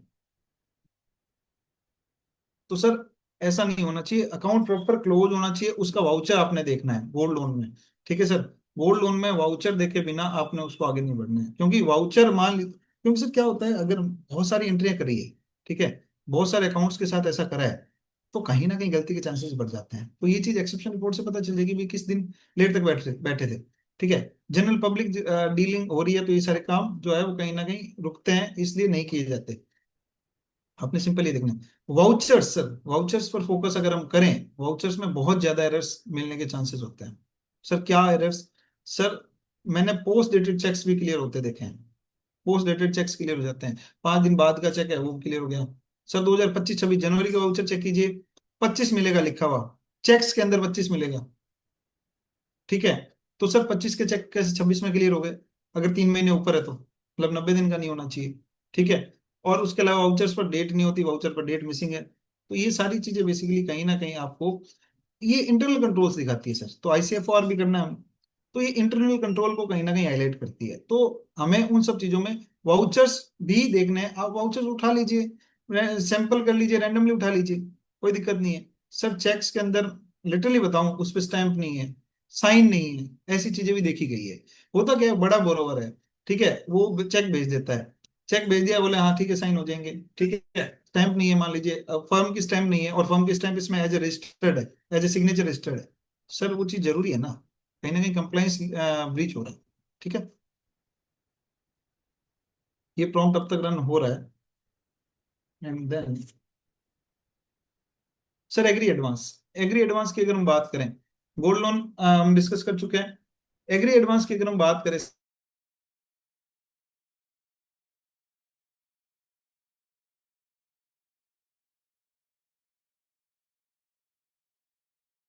यहाँ पर आपने देखना है सैंक्शन लेटर। सैंक्शन लेटर में क्रॉप सीजन कैसे डिफाइन है सर? अगर क्रॉप सीजन वहां पर 6 महीने की है तो 18 महीने में अकाउंट एनपी हो जाएगा। ठीक है, अगर वहीं पर अगर क्रॉप सीजन 1 साल की है तो कहीं ना कहीं 3 साल लेगा, 3 साल के बाद में 3 महीने। ठीक है, तो एग्री बेसिकली पूरा इस पर डिपेंड करता है। अच्छा, एग्री की बात करें सर, तो एग्री में माना आता है कि भाई किसान है। ठीक है, तो सर किसान है तो क्या हो गया, किसान को भी ये चीज पता होनी चाहिए कि जो पैसा लिया है वो चुकाने के लिए है। ये बहाना बहुत ज्यादा होता है सर, बहाना होता है ब्रांच मैनेजर का कि सर एमओसी मत डालो। प्रैक्टिकल अगर बात करूँ तो अब एमओसी मत डालो, एलएफआर में जो मर्जी लिख दो। सर एलएफआर में तो हम जो मर्जी नहीं लिखेंगे, एलएफआर में तो जो हमने ऑब्जर्व किया वही लिखेंगे ना। ठीक है, और एमओसी मत डालो, ये क्या बात होगी? एमओसी नहीं डालना, अगर हमने आइडेंटिफाई करी है, हम एलएफआर में लिख रहे हैं और एमओसी नहीं डाल रहे, सर गलत कौन है? सेंट्रल ऑडिटर आपकी ऑडिट रिपोर्ट को कैसे कंसिडर कर ले, कैसे भरोसा कर ले आपके काम के ऊपर? एलएफआर में हम कह रहे हैं अकाउंट खराब है, यहाँ हम लिख नहीं रहे। सर बहुत गलत है, एमओसी डालनी है। और ये डिपेंड करे सर, ब्रांच बैंक और ब्रांच जोनल प्रेशर बनाएगा, बट हमें तैयार किया गया है प्रेशर को झेलने के लिए, हम चार्टर्ड अकाउंटेंट है सर। तो उस प्रेशर को झेलना है, कोई फर्क नहीं पड़ता, आपको अपनी रिस्पॉन्सिबिलिटी प्रॉपर निभानी है सर। आप अपनी रिस्पॉन्सिबिलिटी से पल्ला नहीं झाड़ सकते, कल को वो अकाउंट खराब हो गया, हु विल रिस्पॉन्सिबल सर? कोई नहीं आने वाला, ना ब्रांच मैनेजर आने वाला, ना जोनल मैनेजर आने वाला। आपको ऑडिट जरूर आ जाएगी, इसकी श्योरिटी है। अगर आपका 4 साल नहीं हुए, आपने एमओसी डाली है, कोई खतरा नहीं आपके ऑडिट पर। बट एमओसी नहीं डाली है अकाउंट आइडेंटिफाई करके, देन ये आपकी क्वालिटी के साथ कॉम्प्रोमाइज है, वो हमें नहीं करना है। एमओसी बनती है, एमओसी डालिए। ठीक है, उसमें कोई कॉम्प्रोमाइज हमने करना ही नहीं है। ठीक है, एग्री एडवांस में सर बहुत बहाने आते हैं सर, एक किसान है सर चुका देगा कि वो, सर हमें अगर जेन्युइनली बन रही है हमें अपना काम करना है। अच्छा, एक और आता है सेंट्रल ऑडिटर हटा देगा, सर क्या फायदा आपके एमओसी डालने का? सर आप किसी भी सेंट्रल ऑडिटर से बात कीजिए, कोई सेंट्रल ऑडिटर ये नहीं कहेगा कि आपकी एमओसी सही है और हमने हटाई है, कोई नहीं कहेगा। सर सेंट्रल ऑडिटर आपकी एमओसी कब हटाता है? सेंट्रल ऑडिटर आपकी एमओसी उसी केस में हटाता है जिस केस में आपकी एमओसी ही गलत है। आपके एमओसी में डेबिट क्रेडिट फिगर आगे पीछे है, सेंट्रल ऑडिटर उसको भी कंसिडर कर लेगा, क्योंकि आपकी वर्किंग प्रॉपर है। ठीक है, आपने चीज सही रिपोर्ट करी है, हेड ऊपर नीचे है, सेंट्रल ऑडिटर उसको डेफिनेटली कंसिडर करेगा। सर सेंट्रल ऑडिटर ऐसे ही एमओसी नहीं हटाता, कहने वाले कहते रहेंगे, जो मर्जी कहें, आपने बहुत सारी ऑडिट्स करी होगी और ये सारे बहाने भी सुने होंगे। सर कहने वाले कहते रहे, कोई फर्क नहीं पड़ता। आपको आपका काम करना है, एमओसी बनती है तो एमओसी डालनी है। मेन बात आती है इंटेंशन से, इंटेंशन रखनी है कि अगर कुछ गलत है तो हम रिपोर्ट करेंगे, किसी भी प्रेशर में नहीं आने वाले हैं। ठीक है,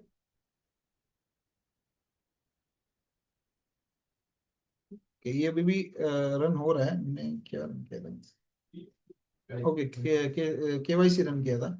ओके, सो सर कहने का मतलब क्या है, क्वालिटी के साथ compromise as a chartered accountant मैं कभी रिकमेंड नहीं करता कि हम क्वालिटी के साथ कॉम्प्रोमाइज करें, हमें एक काम करने करने प्रैक्टिकल इशू सर यही है अल्टीमेटली। अच्छा, लोन के ऊपर फोकस है सर, हम इंटरनल अकाउंट पर फोकस नहीं है, ये भी हमारा कहीं ना कहीं फोकस होना चाहिए कि हम इंटरनल अकाउंट को चेक करें। सर सस्पेंस अकाउंट में पुरानी एंट्रियां पड़ी है, पूछिए क्यों पड़ी है, उसकी डिटेल लीजिए, रिटर्न में लीजिए क्या दिक्कत है, मेल पे लिखिए लीजिए क्या दिक्कत है, आपका डॉक्यूमेंटेशन तो पूरा हो रहा है। मिसलेनियस अकाउंट्स हैं, इंटरनल अकाउंट्स अगर मान लीजिए ऑल दो बहुत कम हो गए हैं, बट अगर आपकी ब्रांच के अंदर उसका अकाउंट किसी और बैंक के अंदर खुला दिख रहा है, बैलेंस रिको, सर बैलेंस रिको नहीं है तो आपको कैसे पता बैलेंस रिको है? रिटर्न में लीजिए सर, यही आपके डॉक्यूमेंटेशन को स्ट्रॉन्ग बनाएगा।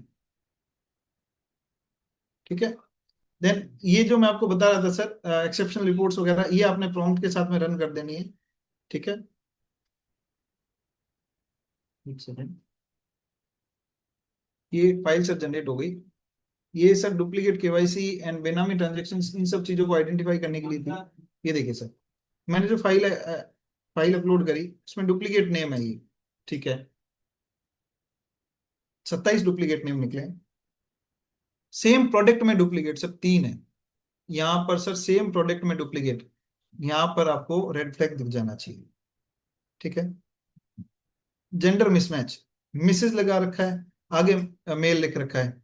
ठीक है, अब आप देखिए सर, ये क्लेरिकल चीजें हैं, ये क्लेरिकल चीजें भी हम एआई के थ्रू इजीली आइडेंटिफाई कर सकते हैं। डोरमेंट एनपी अकाउंट, इन पर फोकस कीजिए sir. CASA in debit balance भी होता है, फोकस कीजिए सर उस पर। हाई ओवरड्यू अकाउंट, इन पर देखिए। अब सर हमने नॉर्मल अकाउंट मान लीजिए लोन अकाउंट वो करा था हमने अपलोड, ठीक है। तो हाई ओवरड्यू अकाउंट कौन से हैं, इन पर फोकस कीजिए। रैंक समरी, ठीक है, रॉ डेटा। तो सर इस तरीके से इसके अंदर डुप्लीकेट वाले कॉलम के लोग आइडेंटिफाई कर सकते हैं कौन कौन से अकाउंट जो है वो प्रॉब्लमेटिक है। अच्छा, एक और मैं आपको प्रॉम्प्ट रन करके दिखा देता हूँ सर।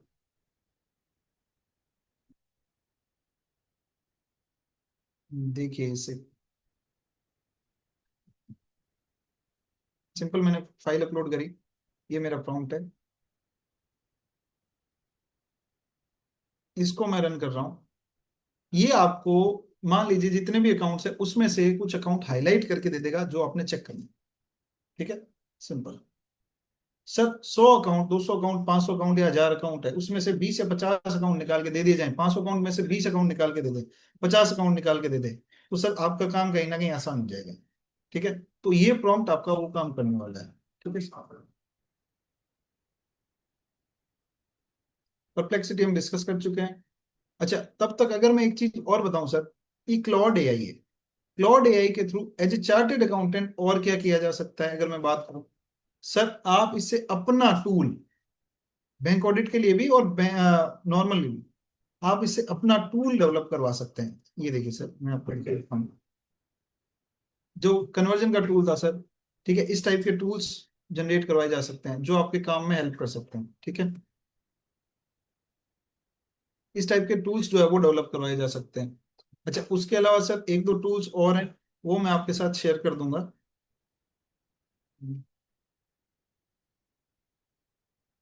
एक second.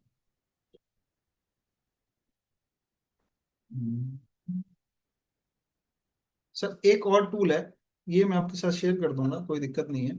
NPA classification tool.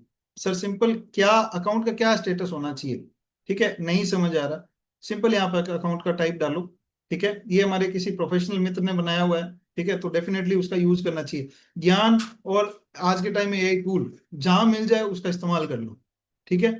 Offline tools है तो डेटा प्रोटेक्शन की कोई दिक्कत नहीं है। सिंपल सर, मान लीजिए कोई टर्म लोन है, आउटस्टैंडिंग बैलेंस है मान लीजिए 50 लाख, ठीक है। रिलाइजेबल सिक्योरिटी है मान लीजिए 30 लाख, ठीक है। ऑडिट 26, स्टैंडर्ड दिस, और लास्ट ईएमआई हुई है मान लीजिए 1 फरवरी को, ठीक है। कैलकुलेट, ये देखो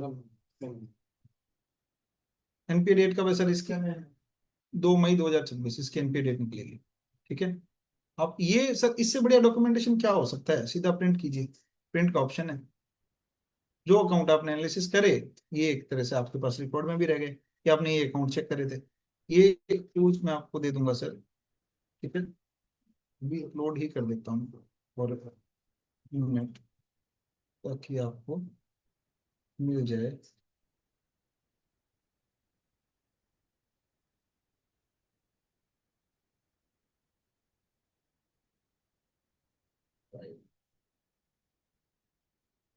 ये मैं आपको लिंक दे दूंगा, ठीक है।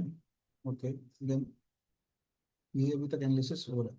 तो सर इस टाइप से बेसिकली कहने का मतलब क्या है, अगर आप अब तक ऑडिट पर नहीं गए, सिंपली क्लाउड का सब्सक्रिप्शन ले लीजिए, उससे ऑफलाइन टूल अपने लिए ही जनरेट कर लीजिए, मतलब उसको रिकमेंड, उसको बताइए क्या करना है, ठीक है, आपका टास्क क्या है, ठीक है। चैट चैटबॉट मैंने आपको दे दिया, ठीक है। उस चैटबॉट से क्या कीजिए, सिंपली उस चैटबॉट से अपने को जो टूल चाहिए उस टूल के लिए उसकी रिक्वायरमेंट डालिए, ठीक है। उसको बताइए कि भाई डिटेल उसको रिफाइन करके प्रॉम्प्ट बना दे, ठीक है। वो क्या करेगा आपको, बेसिकली वो क्या करेगा आपको जो है प्रॉम्प्ट दे देगा, और वो उस प्रॉम्प्ट के थ्रू आप क्लाउड एआई पर जो टूल है वो जनरेट कर सकते हैं एज ए प्रोफेशनल। ये आपके ऑफिस में भी काम आने वाला टूल है, एक से, ठीक है। देन उसी तरीके से सर सीटीआर रिपोर्ट्स को रन करना है, ठीक है। उसी तरीके से स्टेटमेंट एनालिसिस मैंने आपको बता दिया, स्टॉक, इस टाइप से हम लोग कहीं ना कहीं अगर मैं बोलूं तो एआई का इस्तेमाल करके अपने काम को रैपिड कर सकते हैं, सिंपली कुछ प्रॉम्प्ट्स के थ्रू। ये प्रॉम्प्ट फाइल है,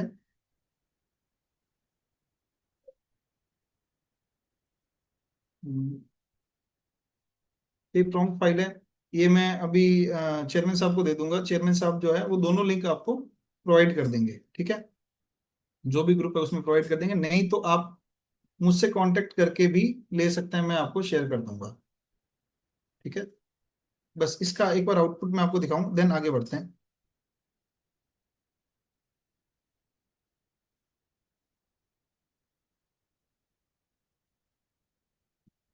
एक रिपोर्ट और दिखाता हूँ सर मैं आपको। ये देखिए, रेवेन्यू लीकेज की रिपोर्ट दिखाऊं अगर मैं आपको, जो मैंने पहले बनाई थी, इस टाइप से रेवेन्यू लीकेज की रिपोर्ट बन के आ सकती है। कौन से अकाउंट में क्या है क्या नहीं, बट उसके लिए प्रॉपर डेटा जो उसमें लिखा हुआ है इंस्ट्रक्शन में, वो आपको देना पड़ेगा।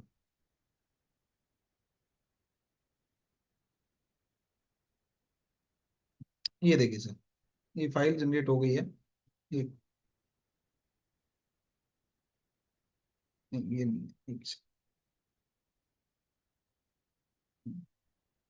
ये, ये भी डेटा रन हो रहा है। ओके, तो क्लासिफिकेशन,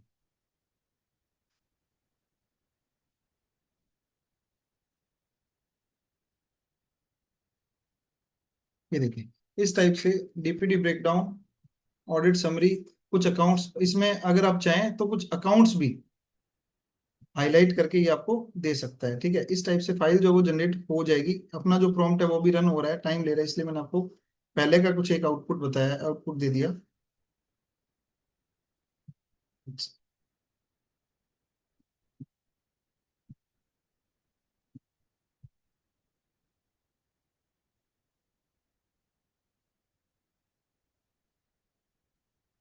इसमें मेनली मैटर करेगा सर कि आप उससे खुद फाइल अपलोड करके पूछें तो भाई क्या क्या कैसे कैसे किया जा सकता है।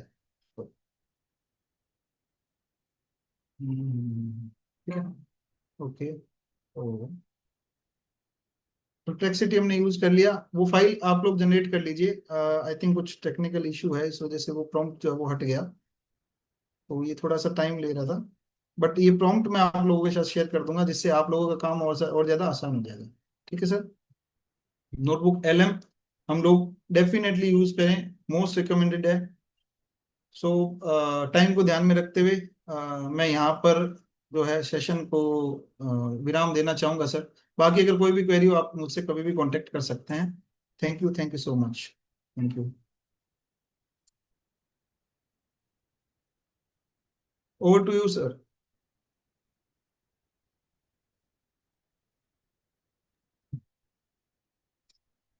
थैंक यू उत्तम भाई, थैंक यू सो मच।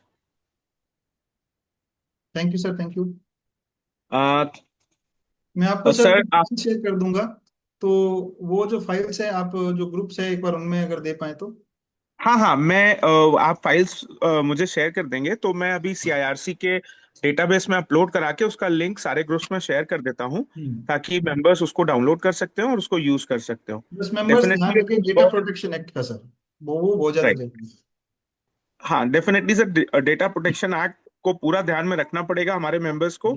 उसका रीजन ये है कि सर, कि जैसा आपने बताया कि अगर हम एज इट इज बैंक का डेटा अपलोड कर देते हैं आर्टिफिशियल इंटेलिजेंस के किसी भी सर्च इंजन पे या कहीं पर भी, तो डेटा लीक हो जाता है, डेटा पब्लिक प्लेटफॉर्म पे पहुंच जाता है, बिल्कुल तो सर, हम कहीं ना कहीं डेटा ब्रीच कर रहे हैं। तो बिल्कुल। उसको बिल्कुल ध्यान में रखते हुए हम लोग को बेटर ये है कि हम एक बार उस डेटा की कोडिंग कर लें, और कोडिंग करने के बाद देन उसको हम इन यूटिलिटीज में यूज करके हाँ प्रोसेस बिल्कुल, करके देखें, और देन उसके बाद हम उसका यूटिलाइज करें। तो डेटा को थैंक यू मास्टर सो करना मच। जरूरी है। Thank you sir, thank you. Thank you so much, Uttam Bhai, and thank you so much, members, for coming and joining this webinar. Hope you all enjoyed this webinar, and definitely we'll see you soon in another very good session from very good speakers. Thank you so much. Thank you sir, thank ji sir. You.